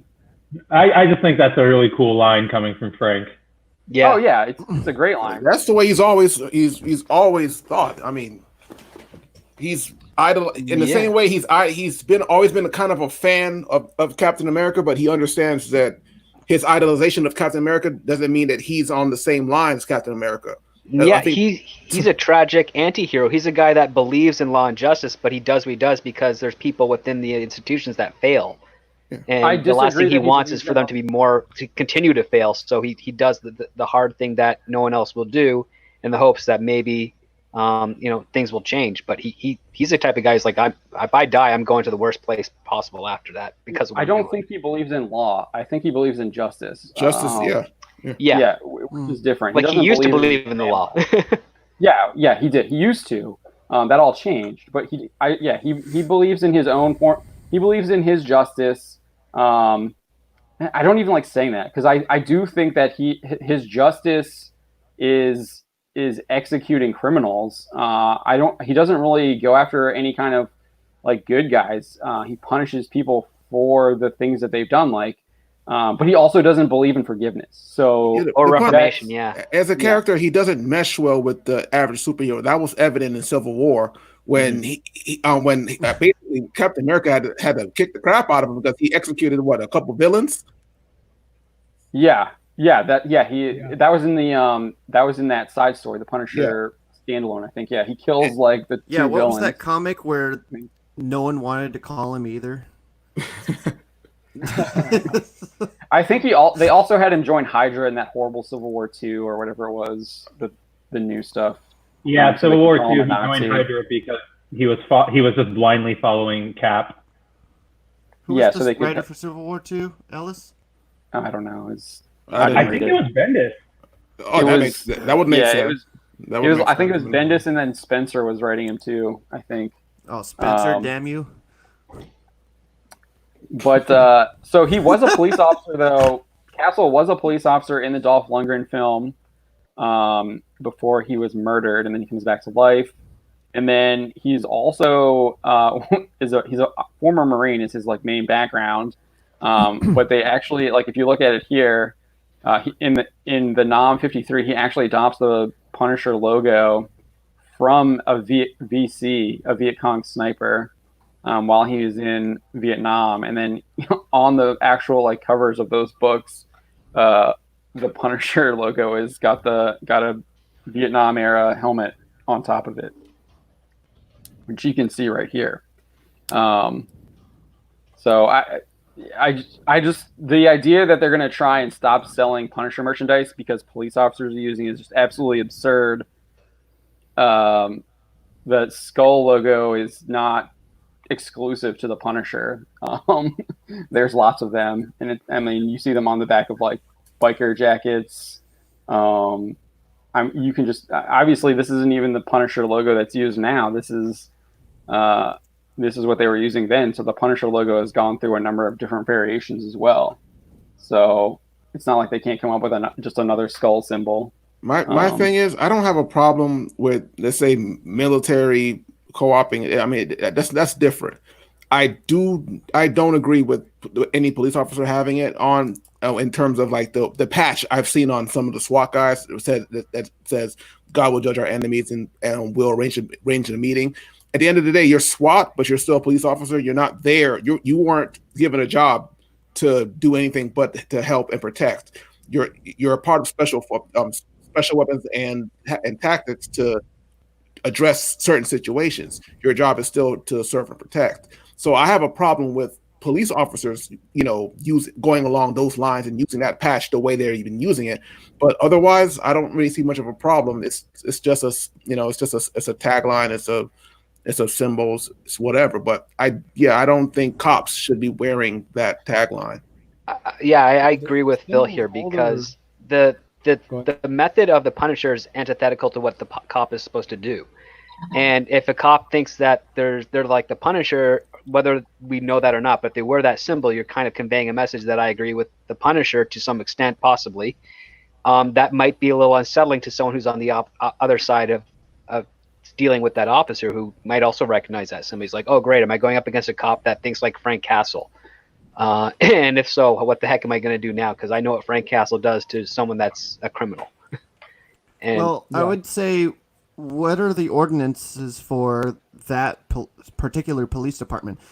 They allow outside patches to be worn on their uniform. Then I would say. The thing is, here's the thing: there's policy, and I don't think people are following policy. And I would say, or rather, nobody's enforcing the policy. Yeah, Like I know a cop that has a Superman ring, and I'm like that. I mean, he's the nicest guy ever. So I mean, come on, like that's okay. But if I saw him with a Punisher ring and he was a jerk, I'd be like, yeah, I kind of understand what's going on here. In Injustice, Superman was the bad guy, so your friend is actually a bad person. A very bad person. Bad person. I mean, I've been knocked off a couple times. I don't know if you guys have gotten to this, but the symbol itself of the Punisher it also represents a frustration with the limitations of the system itself of criminal justice. That people feel that the system isn't working for them, right? I mean, that's what a lot of people that's what they relate it to. That the system isn't going after the real bad people. It's allowing bad people to abuse the system, to use it for their own gain, to hurt innocent people, and either the system is too impotent to do anything about it or just turns a blind eye. So I understand why you have some people who use it, who co-opt it, and it's kind of in the vein of them being cynical about the overall system itself. But it kind of feels it's unfortunate that these folks who wrote this, they're not recognizing that at all. They're not recognizing the fact that there is a frustration, and there's a frustration that I think a lot of people agree with, though they're expressing it very differently when they look at the Punisher or they use the symbol or they express their frustrations with law enforcement in general. And everyone has their own bone to pick with it. And instead of actually discussing that and seeing that it's been a symbol that a lot of people have used to express that same feeling, but in different ways, they just want people to stop using it. Which makes no sense. It's even from a financial standpoint, if they understand where Marvel and Disney are, they're not going to stop making money. So they're not doing that. But what you're saying, I agree with. But at the same time, it's just they're not talking about anyone using it. They're talking about it being on a part of a cop's uniform. It shouldn't be there, in my opinion. I don't think it's supposed to be there anyway. In terms of their policies. But that's my issue. If I see a cop wearing that approaching me, that's going to make me feel a little strange because what are you conveying to me exactly? Agreed. I agree. Yeah. I prefer my law enforcement to treat their uniform like a military personnel treats their battle dress, right? They, you wear what you're supposed to wear and that's it. You don't add in any flair or anything else. You're there to represent what's on that uniform, which is law enforcement, or in the case of military, the military branch. So I'm completely with you on that, Phil. I think it's. I don't like it. I think it's personally unprofessional. I'm not going to go to work dressed up as Frank Castle, freak people out. Especially Dolph Lundgren. I'm meditating naked Frank Castle. I might get a call from HR for that. But by the way, I believe that was the best Punisher movie. Oh, I think it was the second one. I think it was what's his name with Thomas Jane. His name. Thomas Jane. Thomas Jane. Such a good movie. I think that I like the Dolph Lundgren one. It's a little Saturday afternoon kind of B movie. But the Thomas Jane one, that's mine. I love that. That one is special for me. I'm totally with you on that. Those were some darn good movies.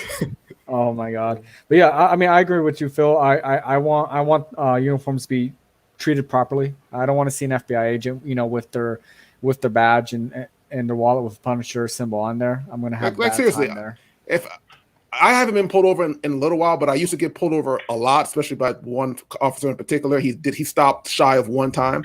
And I spoke to my attorney and said, if he pulls you over again, we're going to get him for harassment. And he stopped doing it. I actually spoke to another cop friend of mine. He's like, yeah, there's a limit to how much they can pull you over within a given amount of time. And if he does it again, and he didn't. So that was great. But even today, if I got pulled over and the guy's wearing a flat, his vest on, and he turns and I see that patch on, I'm going to feel a little way about that. That's just me. Hey, I get uneasy when I see paramedics with skull and crossbones tattoos on their forearms. If I had a paramedic that had a picture of Dr. Kevorkian on him, I'm going to be pissed. I'm going to wait for the Uber to take me to the ER instead. That's not going to happen. So I'll get an Uber. I'll wait. I guess the issue that I have, though, is, and I kind of made the argument in the article, is if they're using a different symbol, would that matter? If they start adapting Captain America's symbol, if they I mean, does it really matter what symbol that they're using? Like, I guess that's the question. For some people, it might matter because you have, just like with the other stores, you're always going to have those few basement dwellers who are hopped up on Hot Pockets and Pepto-Bismol who get mad at the world for anything. So I understand that that aspect. People just get pissed about anything possible, but at the same time, the symbol is a symbol for a reason, right? But we also have to understand a lot of people don't have the knowledge of comics that we do. They just see it. They just have a very one-dimensional, shallow view of it. He's the Punisher. He punishes the bad guys. That my opinion is that most of them, use it like that in that context. They don't see the entire context that the Punisher, and he made that comment too when Captain America was beating the brake shoes off him, right? Yeah. He is the antithesis. Thank you. Yeah. of what he is, the yin to his yang, and as readers of these comics, we understand that, but a lot of people don't, and I think that CBR they're applying their knowledge to a group of people who don't have that knowledge and expect them to understand that in the depth that they do. Not to mention, I mean, if you go on the street and do a poll, how many people are going to actually know what that logo is from? Like maybe half, if you're lucky. Netflix maybe. So That's confuse it with the Phantom. Yeah. No, I actually will argue that I think that more people might even know it from Chris Kyle and American Sniper than maybe the Punisher. There you go. Mm-hmm. Actually, you're probably right there. Yeah. Well, they might know it from their classical training of Memento Mori. There you go. Once. So that's like kind of the thing that I like. I know I totally understand where you're coming from. It's just that I do think that the symbol means different things to different people. Well, that's what that's what symbols are. They tend to do that.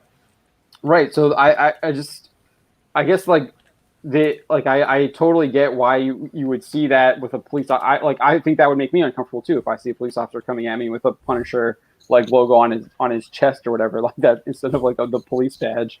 What kind of dystopian world am I living in? But I do also understand that they could view that symbol. It's something that maybe they adopted in their SWAT training boot camp or whatever, and it bonds them as the team. And that's something that they're trying to live up to, that kind of message of incorruptibility, rather than going to execute a criminal. Too, right? I mean, the Marines are the devil dogs. That's one of their main nicknames that they use. It doesn't mean that they're Satanists, right? Or that they believe in the powers of hell. It's just a descriptor. Mm-hmm. Especially after Germany in the First World War, but that's a whole other conversation. Yeah, but I think when it comes to the military, I think that's a different job. Your job is to go out and protect the country, and you're asked to do things that a cop will never ever have to do, and especially a Marine being the first on the. I mean, it's similar in ways of what the tools that you use, but your job is vastly different. Again, I just go back to. People saw a symbol that's cool. They kind of have some idea of what I think that's means. all it is. Yeah. It's nowhere near as malicious as these people are writing. And at the same time, while I do understand it probably shouldn't be on a police officer. That's all I'm saying. I mean, that's stuff that departments need to deal with themselves. Exactly. That's policy. And that's policy, and that's professionalism, and that's like any other job. That's up to management to kind of shift their stuff together. I think Toxic Manflu had a good point here. That is exactly why you don't display them. Extra symbols make a statement that is different depending on your point of view. Amen to that. I can agree with that. Yeah, right, my internet's actually working, thank God. Yeah, you kept dropping off there for a little bit. Dude, man, my internet was dropping like a baby. You got to remember, everybody in the world is online right now. No, so. I'm on DSL, man. I'm on CenturyLink right now, and they're rewiring You're everything. on 90s internet. Oh my God, I still hear the you got mail AOL sound. Freaks me out. John Willis does advocate that he would like to see a Ghost Rider on a bicycle as adopted as the new symbol for police. Imagine, hell yeah, I'd be in for that. Imagine the motorcycle the spirit of vengeance. It's a joke. It's making a joke. Yeah, that'd be great though. You know what? Let's just skip all this and just have everyone have Eric Estrada on their patches, street chips. Oh God. But I could think of Ghost Rider. You know, they have flamethrowers in the back and a little bit of napalm, so look like they're riding on flames. That'd be dope. Yeah. Oh, if you're gonna go Eric Estrada, I would say get the face of Peter Falk as Columbo with the little raised eyebrow, God. and then put that right next to the badge. That'd be so Heck amazing. yeah. Make it the badge. I'm And if so you're gonna go going to Ghost petition my Rider, city. Professor Xavier Ghost Rider. Sorry. Wow, that what if issue. Look at you pulling that out. Dang, man. He that had a reference. blanket over his legs while he was speeding with the burning wheels. Wheels. And No, all was he that. using his arms or did he use the battery power on the back? Oh, his hands were in the air. It's like, Dude, he, heads on fire. Vin Diesel helped him out to soup up that motor, that wheelchair. Got some NOS in there. In the end, it's about family. Bad my Kind of God. Review says there was actually a toddler Ghost Rider who had a flaming tricycle. Imagine breastfeeding that kid. Oh wow, Burn your teeth. Flaming big wheel. That's a hot milkshake. All right. Any last words on Punisher? Do we think that Marvel should stop selling No. Punisher logos? No. You can't you can't control who buys it. That's just silly. Come on. Yeah, The best that's part is that- censorship, and I don't agree with that. Plus, they ain't gonna give up on money. No, Sorry. That's what I was about to say. We finally get to see the intersection of Marvel's performative politics and their desire for your money. You have any idea how? I'm pretty sure that thing is licensed. You know, up the wazoo. They're not going to stop the licensing. You crazy? No. I mean, if you go to like a PX or something like that on Post, you see that everywhere. It is ridiculous. there's tons And again, of I mean, it's not like the guys and the gals out there, you know, who I see in the range wearing and know exactly the history of Frank Castle, right? These are just folks who like the symbol. It's a cool looking symbol. It's a cool skull. It's Chris It's Kyle just like too. middle school making those S's on papers, right? That's just all it is. We all did that, didn't we? I did. I'll Yeah, admit. I did. It was fun. So before we move on to the next topic, we do have a $5 super chat from Toxic Manflu. Thank you very much. He says $5 penalty for making a valid point. Promise it's the only one tonight. Okay, so then we have to move to a different subject. I say we talk about anime, ladies. Yeah. I do want God, help me out here. I do want to go back to the Punisher just real quick. So what I really found interesting.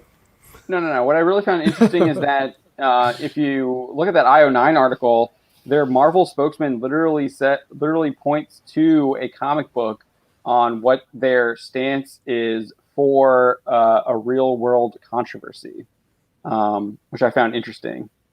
I feel like that's the first time in a long time they've done that, if ever. I feel like I don't think that's the first time they're done that. I think they've been doing that in all their comics. I think they're just finally admitting it. No, I mean pulling comics as evidence for once. Normally they just go, "Oh, why are you mad?" Blah blah blah. Right. That's what. Yeah, exactly. That's what I'm saying. They admitted that they're making political statements in the comics. No, they don't. We just don't understand No, the comic books. They've always been political. What are you talking about, John? Right. Exactly. What am I talking about? It's God just dang it, gibberish. John. What Captain comics have America you been punch reading? Hitler. This is obviously political. It just seeps They in. have always been political. You guys don't know what you're talking about. Just gotta Dude, read through Wolverine lines. fighting. What was his name? Who were they fighting in that first appearance? The Hulk, It was the Hulk, but there was also the other guy, the white snowman guy. Wendigo. The Wendigo. Yeah, the Wendigo. Wendigo. That's it. Yeah. He's in he was the villain in a script that John Ottman and one of his assistants wrote that got rejected before Dark Phoenix. How I about still we haven't. script of I Dark still haven't Phoenix finished that went movie. I tried again. I can't. It's Not nonsensical. worth it. I wouldn't No. recommend it, Phil. I tried. I mean, I tweeted. I mean, I had to stop the tweet a couple times. It's like I got 20 minutes in. It's like it feels like we're 40 minutes in, but I don't understand anything that's happening.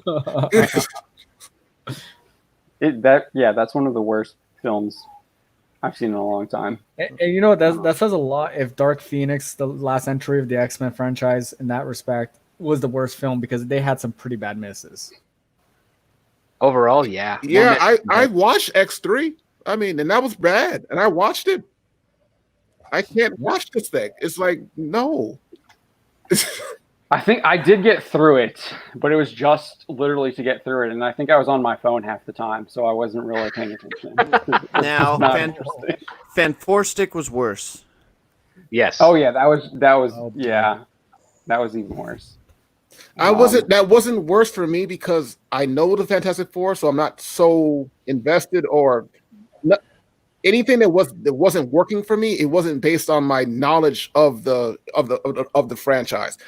This being so deep into the X-Men movie franchise, it was just a bunch of nonsense to me. It was like, no, I'm with you on that. You saw the comic story arcs that they tried to put in these movies, and they executed it so terribly. Right? You're like, how do you ruin good stories this way? It was literally laid out for you. Well, someone said in one of my tweets that originally they wrote it to be more than one movie. And then when the axe came down that Disney was buying Fox, they kind of like try to squish everything into one. Yeah, Kinberg said that. I think he said that kind of early on. And he then, said it. I think he hinted at it beforehand, and then after the first weekend of Dark Phoenix, he kind of came around and was like, things happened. I had to do the best I could. I failed. I'm sorry." And it was evident. Yeah. Yeah, Exactly. Marvel Studios came in and said The broccoli people were so bad. Actually, this is YouTube channel. I think it's called I forget what it's called, but it's straight nitpicking or something like that, or all just nitpicking. He kind of rewrote the Dark Phoenix movie, and it made way more sense in the way he wanted to do it, or way he would have done it. Did it have scrolls? It had. I don't remember if it had scrolls or not, or he just omitted it altogether. But his version made a lot more sense than what I was watching, and I wish they did his. I also rewrote it on my channel. It's one of my earliest videos. I'm gonna watch it tomorrow then at work when I'm supposed to be doing work. There you go. Did you get to the part where the broccoli people are taking control of the Phoenix Force, and the Phoenix Force isn't like its own entity? It's like some kind of like energy that you can like possess. I got as far as the Queen Broccoli person, Luck, whatever her name is, talking to Jean in the bar. That was Volka. Yeah. Oh, okay. That was as far as knows all the names. I got annoyed because I was like, all of us normal fans were, we assumed that the part she was playing was one of two things: either a version of Lilandra, or she was the Phoenix, and the Phoenix incarnate. That's what when it started to come to, I started to realize that it's not what's happening. And I already knew that wasn't happening, and I saw it not happening in front of me. I quit on the movie. So, all right. Well, guys, I gotta get going. I made a promise to another person tonight, but thank you so much. No, not that. But thanks so much for having me on tonight. It's been awesome as always talking with you guys, especially about Punisher and stupid cancel culture and all that other stuff. But yeah, I promised a buddy I would be on his stream later after this one. So go on, sir. All right, man. Have a great night, guys. And for those listening, if you haven't, please subscribe to Bounding Into Comics and Don's channel, Dollfied, and all that stuff. And I will talk to you guys later. Where are you going? Just let us know. Maybe we've only got about half an hour left here with us. So I'm going to be on Comics Division's channel. We're going to be talking about some weird stuff and see what happens. Raid. Yeah. I look forward to the video tomorrow. Yeah. All right. Yeah. All right. Thanks so much, guys. Thanks for joining, Script Doctor. Have a great rest of your show, everybody. Yeah. Thank you. We'll see you on Twitter and next week for sure. Yeah. Awesome. Script Doctor has a date. That's funny. Come on, I do want to get your thoughts on that, Don, about the Phoenix Force in Dark Phoenix and how it wasn't even the Phoenix Force. It was a cloud of. It could be like sucked out of people. I'm just not trained out of people. Yeah, it's something that they set up. They wanted to do the setup from X3, They wanted to set it up from X-Men Apocalypse. Yeah. Because at the end of that film, she gets the big old flame thing going, and you think, oh, crap, Kinberg's going to do the stupid X3 thing again. But no, they retconned that to make it a space being, and then somehow they really did just ignore everything that happened in the movie before, didn't they? Yeah. Well, Apocalypse was horrible anyways, though. It wasn't good. It's just it's all over the place. Like, if you shut off your brain, it becomes a decent kind of movie. But once you turn your brain on, you're like, what? Wait a minute, no, it doesn't compute. Does not compute. It really is kind of really disappointing how well that like second reboot of X-Men started off. Like, I thought First Class was fantastic. First Class was great. Yeah, Days of Future Past stepped it up perfectly. That was better. Days of Future Past, they just threw all the money. Like, this is it. You got to do it. Get all the X-Men, all of them. And the old ones, the young ones, all of them. And then for some reason they were like, let's do a whole new version of X-Men again in Apocalypse. And the thing is, it didn't start off bad. It's just about 30 minutes in, we're like, where are we going? Singer. Yeah, it was a direction. There you go. But yeah, at the end of Apocalypse, you saw, as bad as it was, you thought it was setting up something pretty cool, and that's not what happened. We had the cool costumes. You had, the world itself. I was looking forward to seeing how it was going to react. That they're almost being ripped in half, and then we get to Dark Phoenix, and the X-Men are heroes, and there's no explanation other than there's no explanation. How do we get from you? They're heroes because they're heroes in the comics, Phil. Yeah. Okay. Well, show me. You gotta show me. You can't just tell me. Wasn't there some kind of like exposition? There was like a newspaper or something like X-Men did X or something like that in Dark Phoenix. Singer. Yeah. Magneto almost ripped the planet in half. Yeah. The only good thing that came out of that was the Gambit script that me and Donald read. They actually referenced what happened in Apocalypse better than anything we saw after with Dark Phoenix. I believe that. Yeah, I do think that there was a lot of rewrites because I do think that they knew that the Disney thing was happening. And then they changed a lot of it. And I mean, Feige knew what was going on with it. So he used to be a producer for that stuff.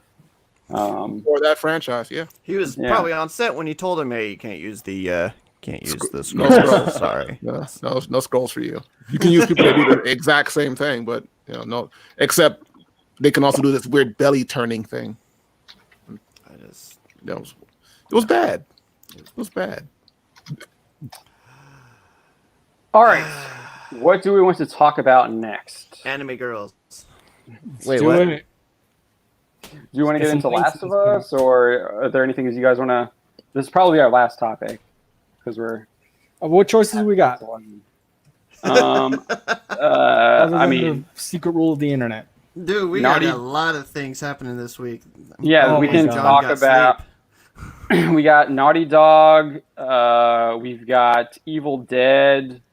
Naughty Dog with their convenient inspiration. We got Hercules rumors. Hercules. You're not gonna be happy about that one. Phil. We've got Bring that one back. Trevor is a gay couple now. Who? Steve Trevor, Wonder Woman's boyfriend. Oh, you didn't hear about this, Phil? No. Which gay couple do we want? Hercules and Wolverine, or Steve and Trevor? Oh, we're talking about the Marvel's version of Hercules. I know exactly what you're talking about. Yeah. Oh, okay. Yeah. We could talk about the actors, but I don't feel like like that's. I'm confused.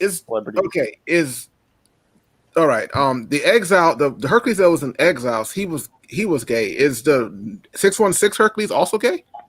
616 Hercules is just super Greek Roman, so he goes for everything. Oh, okay. No, I think he's like straight. with muscles. I thought the 616 Hercules was straight, because the argument is that he should be bi because that's what the Greek one was. Extreme. Maybe I'm mixing it up then. I probably am. I It's been saw. forever since I I read don't know when another I comic. was doing a little bit of editing on Don's piece. I saw a couple headlines that were like, Hercules should be bi, because that's what he was in Greek mythology.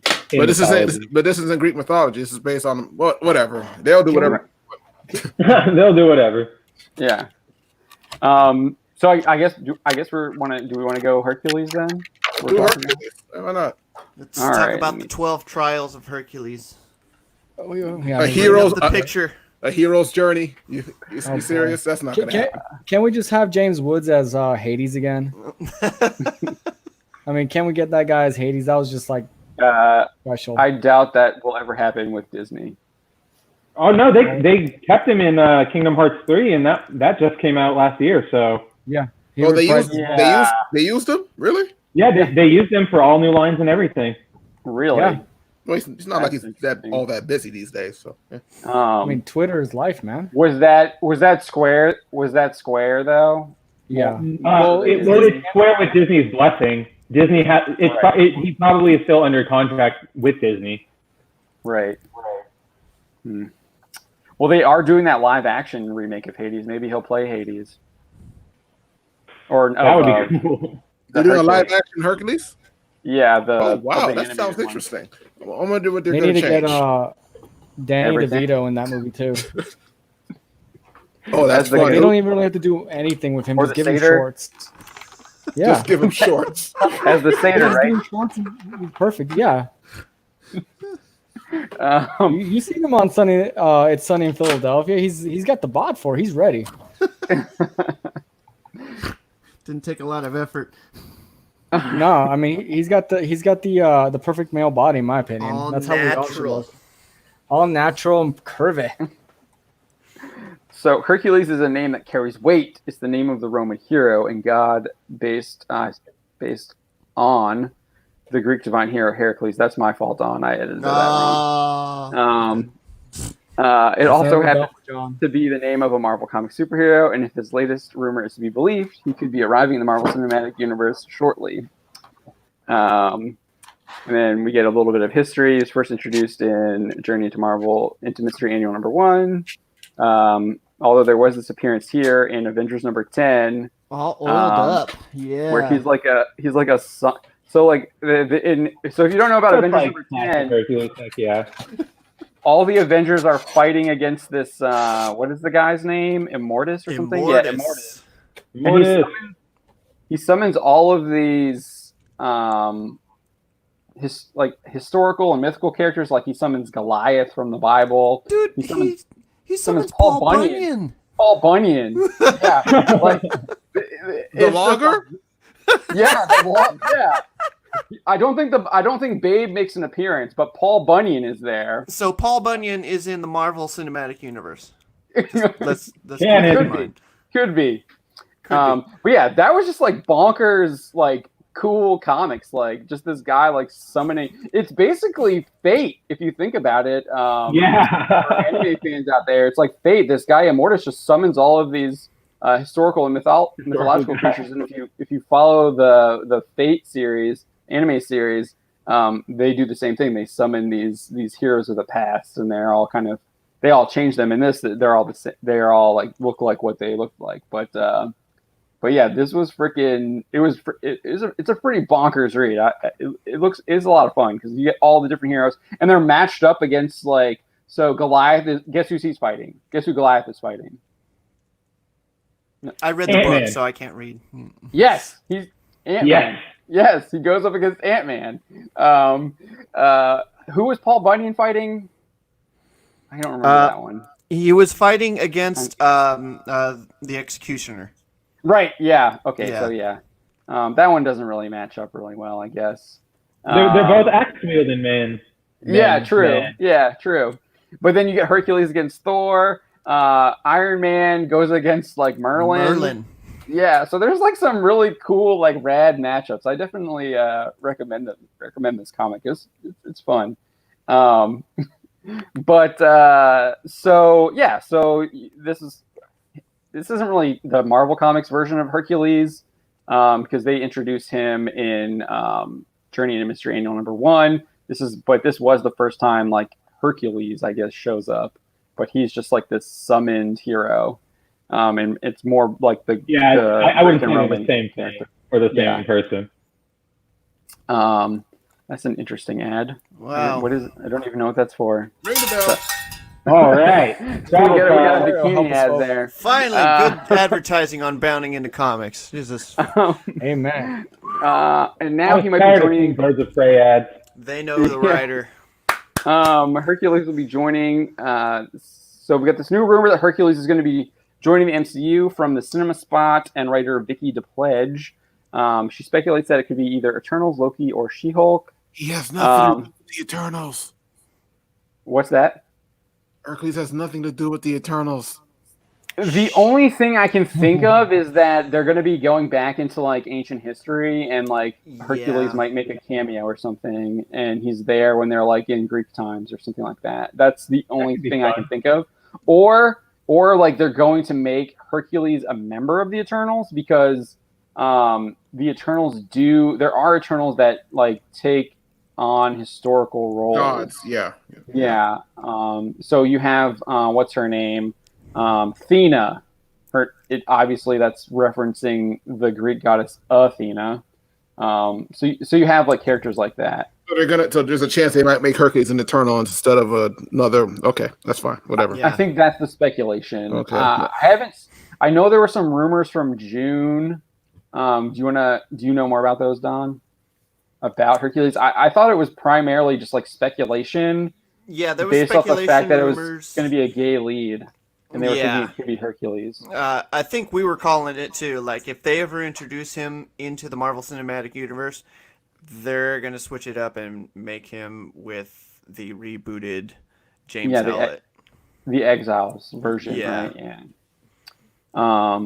Where he's in a romantic relationship with the Wolverine of this. I don't know what universe it is, but some alternate universe. It's one of the many millions that are in Marvel. In the X-Men title Exiles, he was on Dazzler's team when she got lost. Dazzler and Sage's team when they got lost in the multiverse. He ultimately died, but he was in a relationship with James Howlett from a world that was stuck in the Wild Wild West, and instead of having adamantium claws, he had these golden whatever. I forgot the name of the metal that the Olympian gods use, but his claws were made of like a gold material, and that happened on the screen. But Hercules died before the end of that. He died at the end when they're doing that crossover between Exiles, Age of Apocalypse, and Astonishing X-Men. When this is back right before they cut the X-Men down to one or two books, right around the time when they were about to get killed by gas. Yeah, I think this was 2013. 2013, right around the all different Marvel era. This is like toward the end of it when they just kind of started cutting things down. It's such a shame that they've never been able to do anything good with the Exiles since the early to mid 2000 series. That series is so good, but every attempt to bring them back has been pretty mediocre since then. Yeah, this one wasn't very well perceived. It received had Kamala Khan leading the team. Yeah, I saw that one too. And a version of Kamala Khan, but I think it was centered around what was her name? Blink. But they made Blink a black woman, even though she's purple. Like, you can tell they were trying to portray her as black, which I'm not quite sure is accurate, because she's purple and we've never seen her in anything else other than maybe purple. So I don't know where ethnicity is, but you can tell she's Asian in the TV show, right? Doesn't an Asian TV show she's Asian? Yeah. And the comic book, her last name is Ferguson. So I'm not sure what that means. Wait, she was purple? I thought she was gray. Purple. You code line that? Yeah, she's purple. She's purple. Always been purple. Always been purple. She was purple and when she died in the Phalanx Saga, and then she was purple in Age of Apocalypse, and then she was purple when she came back from Age of Apocalypse in a normal timeline, and she was purple again in the last one. I'm gonna go back to my comic book. I believe she was gray. Green eyes. There you go. Orc was gray. Who is Blink? We're talking about Blink, Don. Yeah. Okay. I even have her miniseries if you want it. I mean, I could pull it out of my box over here. Hey, John, we got a super chat going on. Go ahead and read it. Yeah, from Mega Jetty. Thank you, saying making it rain for the good ad. I agree, Mega Jetty. That was an amazing ad. We should take a look at it again. Get that inspiration. It just refreshed. Sorry, it's a Dish Network. I mean, that's what Google Images are for. No, I'm joking. Yeah, but thank you, Mega Jetty. We appreciate that. Really do. So there's also speculation that Hercules could show up in Loki, taking place in the temporal limbo and featuring an angel like Sarah. So introducing the Olympians wouldn't be out of the question. The introduction of Sarah is still rumored at this point. The character is a male angel who identifies as female in the comics. That's a whole other can of worms. Yeah. Yes. According to the Illuminati, Sarah is expected to be a major supporting character and will also appear in future installments of the Marvel Cinematic Universe. So that's just a rumor. I don't think that's how angels work, but Kevin Feige did say that they were going to have a transgender character show up, but then a spokesperson issued a statement to the trades saying that he misspoke and he was only talking about introducing a gay lead, referring to the Eternals, I think. So who knows what's going on there? It'll be really interesting to see what happens with when things get going. And then the other one is a potential She-Hulk. I think that's a long shot. What do you think, Don? Because like the basic premise is that he has a relationship with Amadeus Cho. Amadeus Cho? Whoa. That's not. Didn't She-Hulk sleep with the whole with Hercules at some point? I could have sworn they had a relationship or something. In the John Byrne run or something? Maybe? I remember them. Bedrock somewhere. I mean, she's been around. She's been around as much as Spider-Man. But I'm just saying. I think she was with him with Hercules at one point. Yeah, everybody slept with Hercules at some point. Every female hero. There's a story in, I believe, one of Hercules' solo series where a bunch of female superheroes, I think including Miss Marvel, sit around and talk about the times they hooked up with him. Dang. So Hercules needs to come out with a book. I want to read that. That's going to be a very thick tome. Never mind. I'm just not going to say it. Oh, I chose my words exactly for that. He's going to swing around that Pringles can. So as far as there was this rumor in December that Hercules could show up in a brand new Disney Plus show adapting Marvel's journey into mystery comics. That rumor was from Mikey Sutton, who detailed the show would primarily focus on Thor and his related characters, including Lady Sif, The Warriors 3, The Enchantress, and Baldur the Brave. It also detailed that Beta Ray Bill and Hercules could be introduced. And that was from Mikey Sutton. And that was from in December. So, I think they've done wasn't The Rock Hercules recently? Yeah. There was a year there was 2 Hercules movies out by 2 different people. Yeah. I thought it was in the 90s again. They're gonna have to definitely make sure that their character is separated kind of from these other films, I think.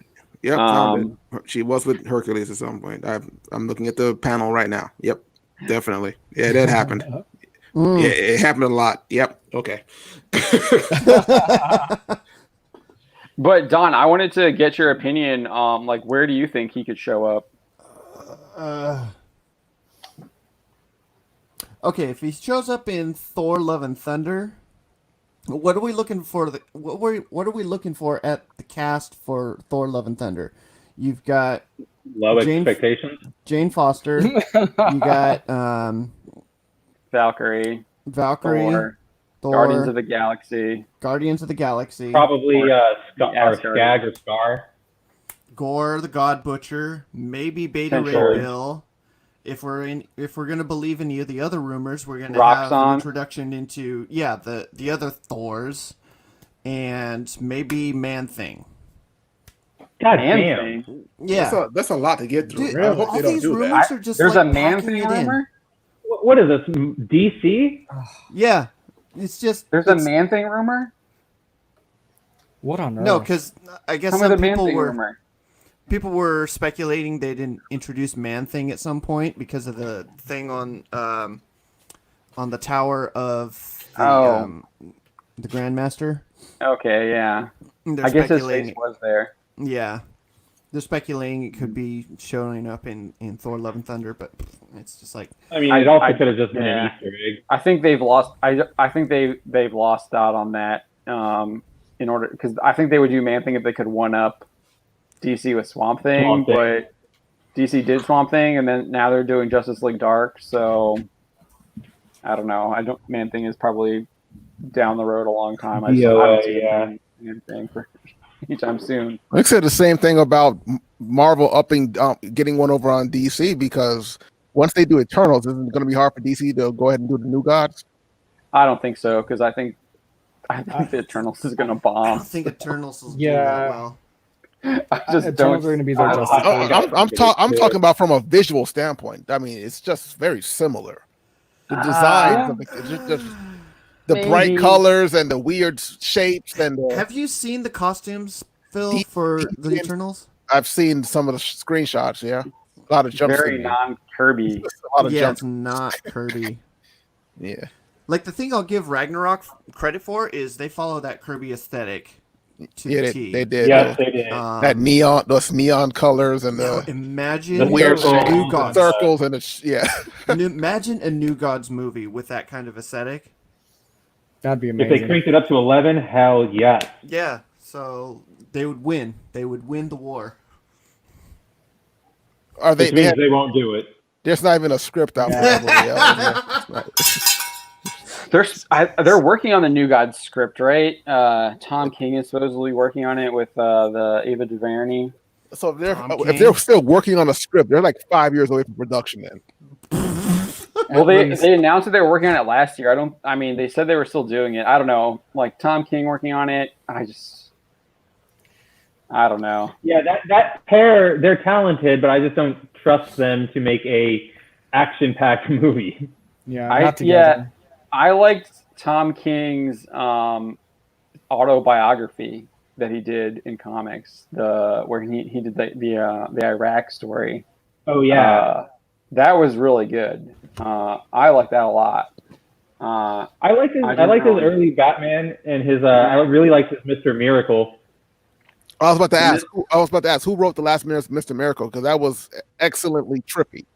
Yeah, that was him. Okay. I didn't like Mr. Miracle. I didn't get it, I guess. Yeah, it was hard to get. I had to read each issue twice. Yeah. The dark side is, man. Yeah, that's whatever that means. Dark side is.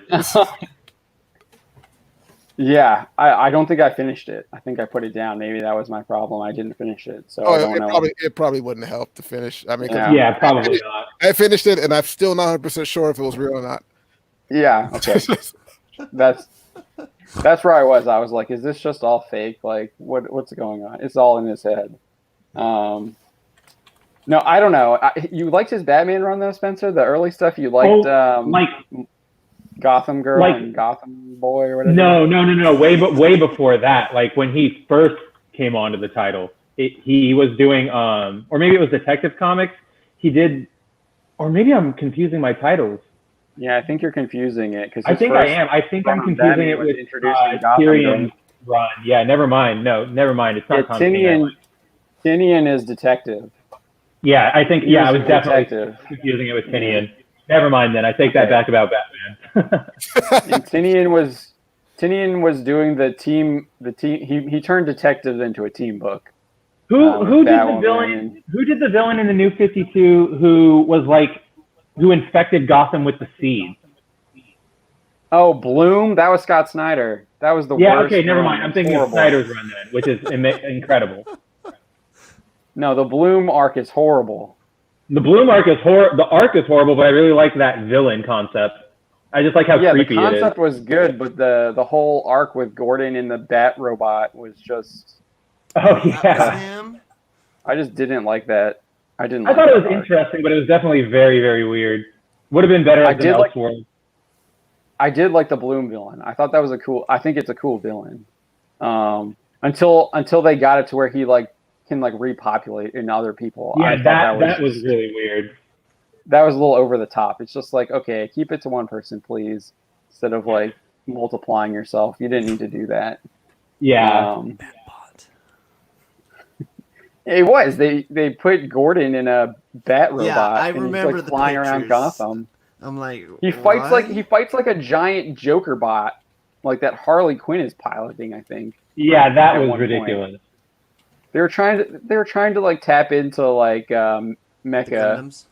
Yeah, they definitely mecha were. anime, and it was just come on now, this is Marvel did it too with Iron Man. Bruce was gone during that time. I mean, he died. Were they really trying, Oh, or that's just right. they did? Because that sounds really bad. No, they Harley Quinn is in this giant, super giant Joker robot towering through Gotham, and then Gordon shows up in his little Iron Man suit and fights her off. That sounds pretty horrible. It wasn't very good. That was in the middle of the Bloom arc. It wasn't very good. Let's just say Gordon is no what's his name, John Paul. The edgy Batman from the early '90s. Yeah, Jean Paul Azrael. Valley. Azrael. Yes, Yeah, John Paul Valley. You were right. Yeah. Yeah. Okay. Gordon is no Jean Paul Valley when it comes to taking over Batman. But no, Batman was dead, or allegedly dead, because Joker and Batman killed each other. But Batman didn't actually die. He just lost his memory, and he's working in some kind of home, orphanage or something.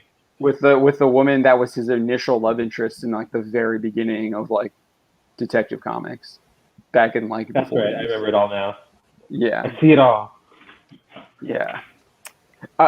Snyder's initial run was really good though. The with the Court of Owls and everything. The Court of Owls stuff. Court of Owls was a great concept. It was so good. That was really good. But they're going to be butchering that. Of course they will. This new Black Canary young adult book. Black Canary is going to be fighting the Court of Owls, and the Court of Owls is now no longer just a insidious organization that's trying to take over Gotham. They're the patriarchy. That's literally how they're described. But The there were patriarchal. weren't there women in the Court of Owls? So interesting. The leader was this old lady in a wheelchair. What are they talking about? Yeah, she was the she longest was surviving member patriarchy. from the founding of Gotham. So the Court of Owls is actually centered around a matriarchy. Yeah, and I think even in Gotham they adapted it as the woman was the leader of the Court of Owls in Gotham too, and so but now it's the patriarchy. But that's not what. Why can't they just? Yeah, Black Canary is going to take them down. So, I'm still hoping.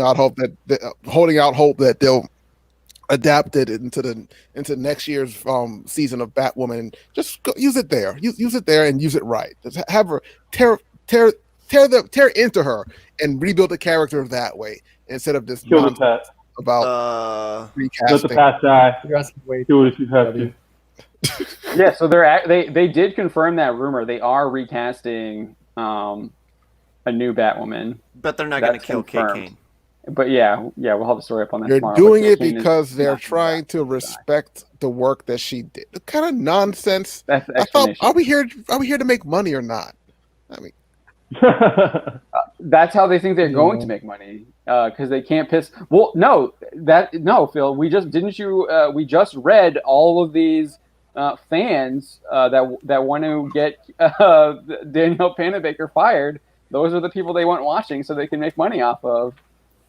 I haven't seen any fan get behind this recasting thing yet. I'm sure they're out there. I just haven't seen it.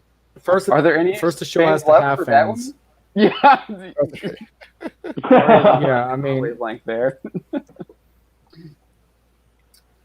All right, it is 5 till it's probably after that because I think my computer clock runs slow.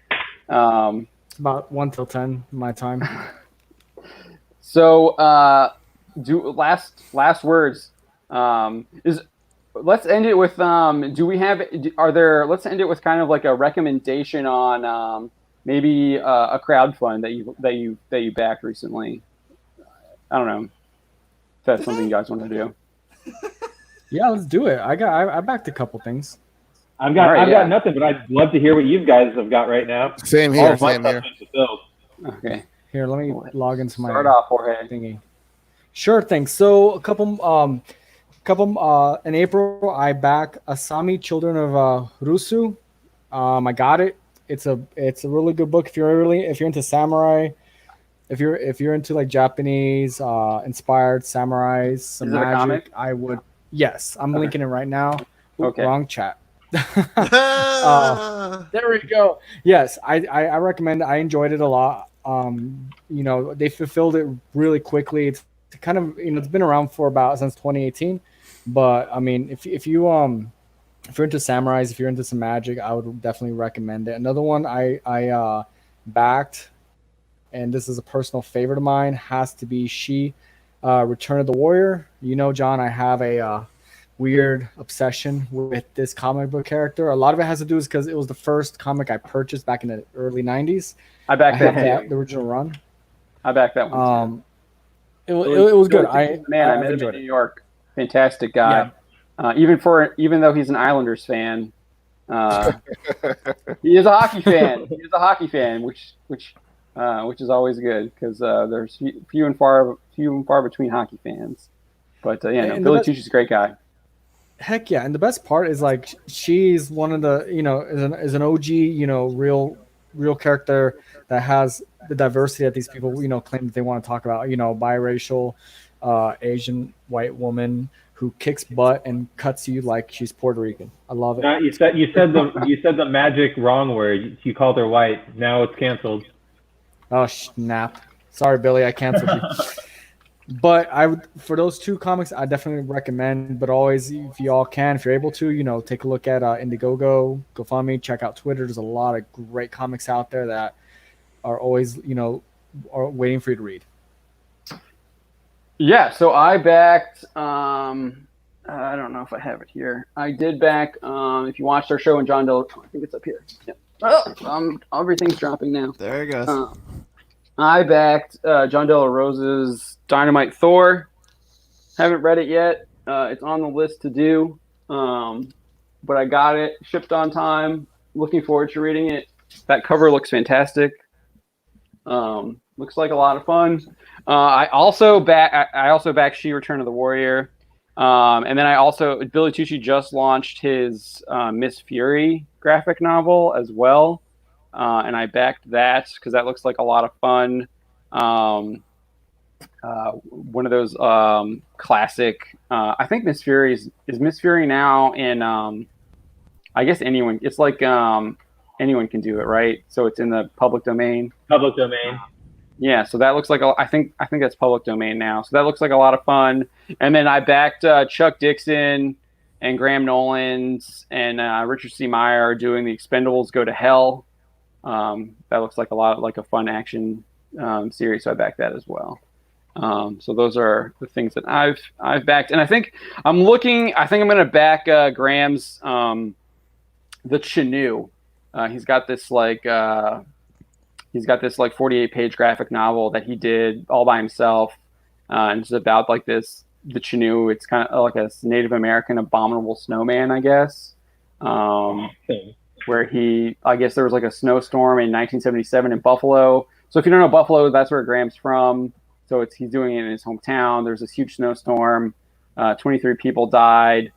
They blamed it just kind of on the snowstorm, but in reality, I guess it was this like Chinoo, which is a snow monster that like killed these people. And now flash forward to 2020, I guess, and the chief of police's son is now a police officer. So the 1977 chief of police's son is now a police officer, and the same thing is happening. So he's on the hunt for this monster. So, and I think I'm gonna be back in that soon. There's 8 days left on that one. So, but yeah, those are the things that I'm looking at picking up off of Indiegogo.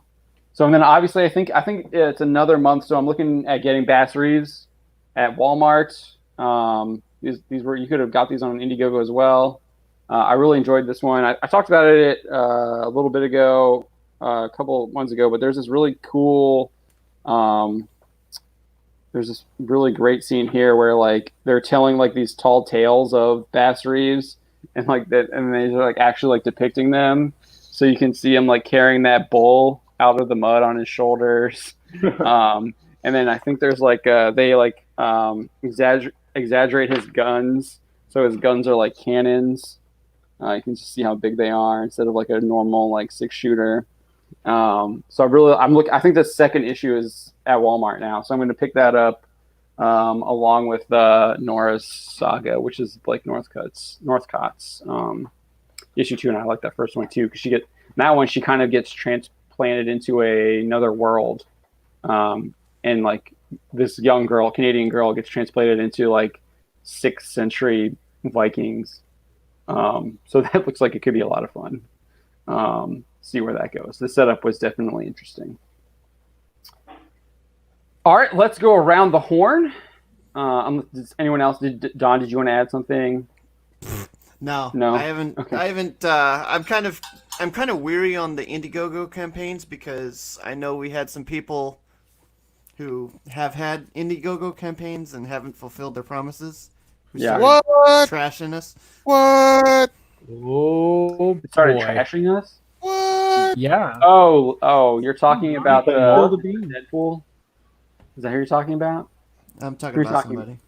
Okay, you can tell me in the private. Some guy. Some Yeah. Some guy. Okay, you can tell me later. You tweeted him. I have no idea who you're talking There's a little about. bit of tweet war. Yeah. A little bit. I don't- Tweet skirmish. They're just jealous because Oh we can no, sell his them. was a Kickstarter campaign. Oh, Kickstarter. Okay. Yeah, that was from a long time ago. It still ain't done yet. Yeah. It's gonna I come know out what you're with talking the about new- now. Yeah, that guy was trying to get people to trying to get publishers to remove us from their press lists. I didn't know we were on there. Yeah, we're on a couple. A couple. We don't really. Yeah. We don't really. I mean, a lot of them now. I mean, we don't like. Unless there's something that like jumps out. Like like Boom sends us Power Rangers stuff, and then IDW sends us Turtles, which those are the things I would cover from them. But Image is like their marketing emails are hilarious because it's like some big name brand meets some other big name brands, and it's about like some new comic that no one's ever heard of. And then like, okay. Well, we're probably off their list now because we. Oh no! That really? No, we're still getting emails from Image. No, we're still getting emails from everyone. The only people we don't get emails from anymore is Marvel, and we haven't been getting emails from them in like years. I think I wonder why. I wrote this article about Captain America, and I think that was the last time we got a press release because they were announcing some new Captain America book, and I just like it just sounded horrible. Is it the Hell Hydra one? No, I forget which one it was. One I wrote? It was like they were making Captain America to be a villain or something like that. It was stupid. And so like the headline was very aggressive, to say the least, on that one, and we stopped getting emails from them after that write up. And then DC, we stopped doing reviews for them, so they stopped sending us reviews. So which that makes sense. Because you don't really review comics anymore. Spencer does his Tower of God anime review for Crunchyroll, and then and we work with Yen Press. Yeah, we work with Yen Press. Well, we work with like a contractor who was working with Viz, and now he's working with the Yen Press. So we get stuff from him, and that's manga and anime as well. So So we get some of that stuff. Yeah, so we still have like some. I mean, we still have some connections on that. We're on the HBO Max list. We're on Disney's list. Netflix's list. No, I'm not. I've tried to. Oh, I still get press releases from them for like anime. Yeah, see, I wish like I like registered and I don't know why. Oh, well, I know why. Yeah, that system. I remember when you and I were trying to sign up for it. It is a mess. Yeah, that one's hard. But like HBO Max was great. Like I got an email from Crunchyroll because we're on Crunchyroll's list. I got an email from Crunchyroll and they were like, "Hey, look, I'm sure you might have seen this already from HBO Max, but here's all of our anime that's going to be on HBO Max." And then has like the HBO Max contacts, and I was like, "Oh, great!" And I just emailed them, and they were like, "Yep, you're on now." And now I get all the HBO emails, and I get TNT and TBS and some other stuff too now because of that. They put me on all their lists, so I'm like, cool. And we actually got the Doom Patrol trailer before they made it public. It was still unlisted when I saw it, so that was nice. That's awesome. So that was cool. So yeah, we're still on some lists, but I mean, lists aren't like. In the end of the day, we're all on lists, aren't we? Yeah. Searches. Whoa, man. At the end of the day, what does a press list actually get you? It gets you like you might get it 30 minutes early. You just get it you get it like 5 minutes before a Hollywood Reporter has an article on it or something like that, right? At that we're a small team, so we're probably not getting that up like immediately. Because we're working on some other stuff. Like I'm out editing someone else's story. Yeah, Dom can only working on the story. So they can do that all they want. We're still gonna be here, and we're still gonna be writing our stories, and still sharing our opinions. So press releases tend to be pretty bland anyway. What's that? No, I was just saying they tend to be pretty bland anyway, you know. Our opinions? My opinions? No, my opinions are press bland? releases, dude. Oh yeah, press releases. Yeah.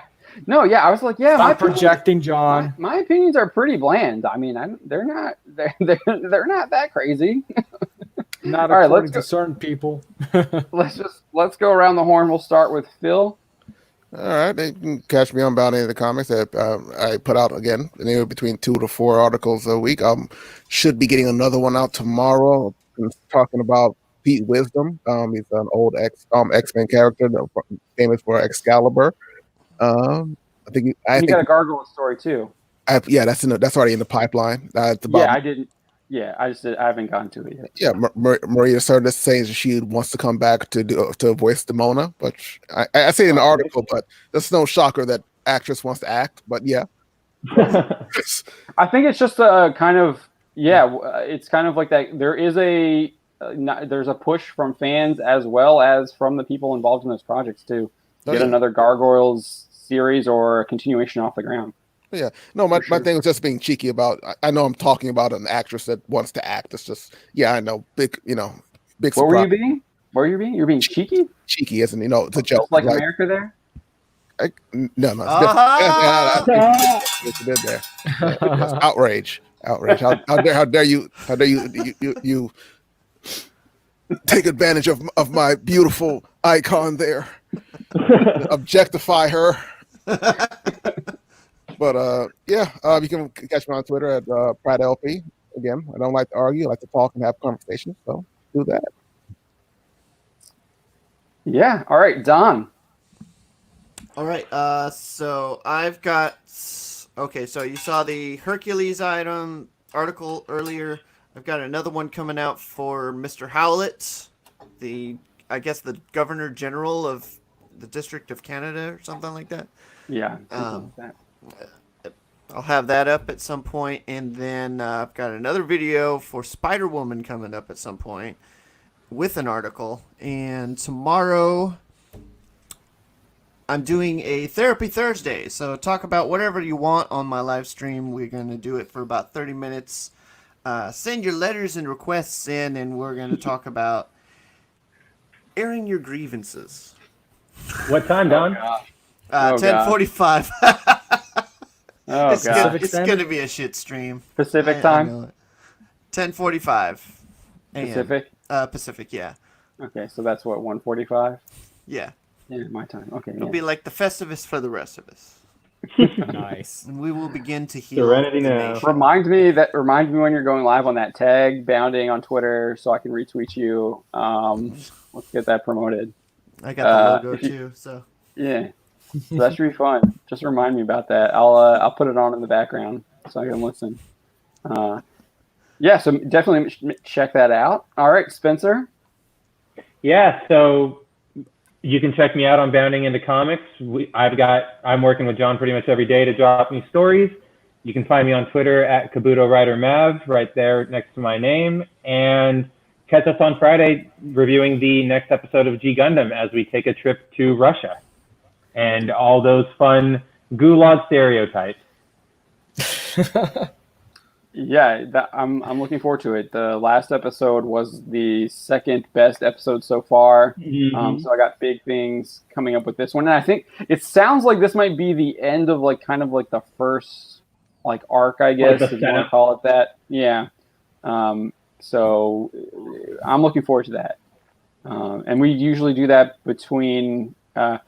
We originally said it was going to be 4, but it's usually between 4 and 4:30 is when we get started.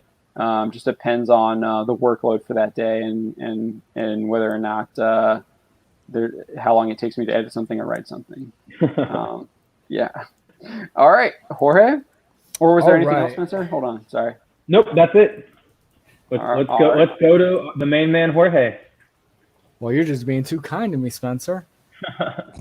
What did I do? Okay. Just did a article on Bruce Campbell. Looks like he confirmed the brand new Evil Dead movie.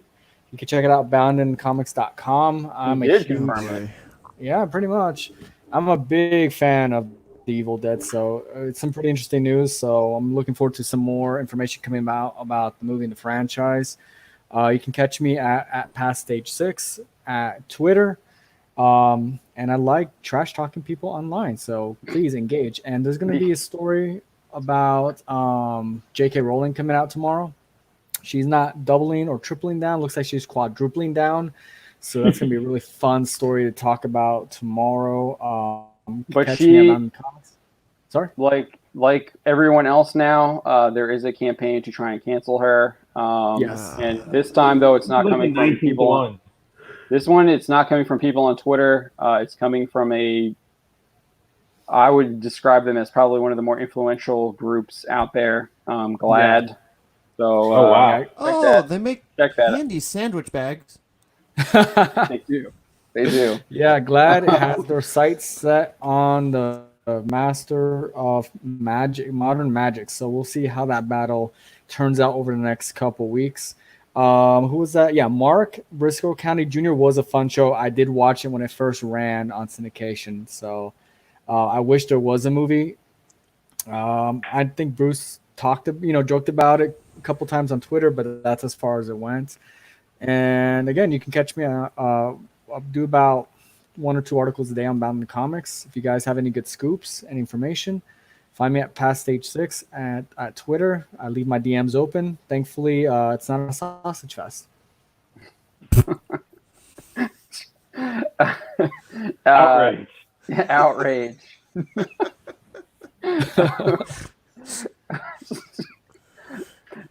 So we do this every Wednesday night at around 9 p.m. Eastern Time, Bounding Live, where we kind of talk about the big headlines of the past week or so. As Spencer mentioned, we do our anime rewind. We're currently doing Mobile Fighter G Gundam, where you can stream that on Crunchyroll. We're on episode 5, so you can catch up really quickly. And we do that around 4 to 4:30. We are also going to be looking at reviewing some other shows in the future. I know I've talked with Phil. We're going to try and get a My Hero Academia Season 5 review show going up. And we did the Mandalorian, so we're going to be doing that when Season 2 comes back.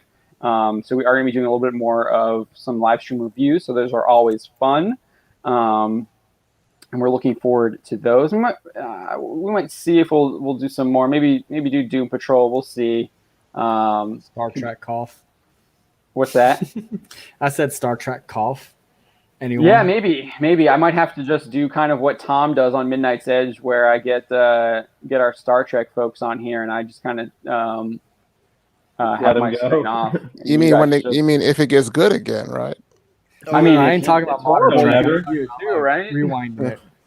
No. Yeah, maybe we do a rewind. We could do a rewind. yeah. Star Trek rewind. That could be fun. I am not doing TNG? season 1 of Disco again. I'm sure me, George, and Drew will tear apart DS9. Oh, I'd love to talk about that. Oh, I that'd be wouldn't mind great. going to DS9 if we start doing a DS9 rewind. That could actually be fun. We'll see if we get that going. We should get that going. We'll have to figure out what day we do that on. Would you be Netflix right now, right? Yeah, I think Yeah. all the Star Trek stuff Netflix it's on Prime too. I think it might be on, it's on Prime and Prime and Netflix.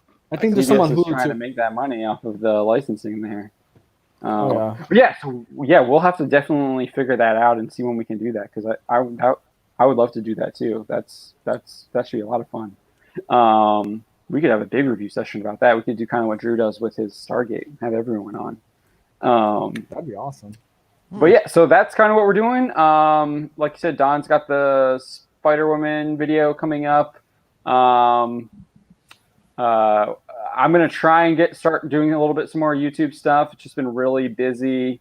I don't know how. Yeah. We'll see how that works. My life is going to get really, really busy in August. Maybe. Yeah. Oh yeah. So, No. I thought you were talking about Falcon and the Winter Soldier. no. Yeah, we'll probably review those two. We'll try and obviously get Don and Phil, our big Marvel guys, lead that. Hopefully we can maybe get that going. Really do a lot of review stuff. I think that's a lot of fun. But yeah, my life is going to be changing quite drastically in August, so we'll see how it goes. But I'm really looking forward to that. So I just want to thank everyone for joining us. We really appreciate that, and thank you for supporting us. And hopefully we keep earning your respect, and you guys keep watching us, and we're entertaining you and informing you, and whatever else you are looking to get out of us chatting. So we appreciate that. So with that, I think I'm just kind of rambling now. So y'all have a good night, and we'll see you next Wednesday. Good night, everyone. Night, everybody.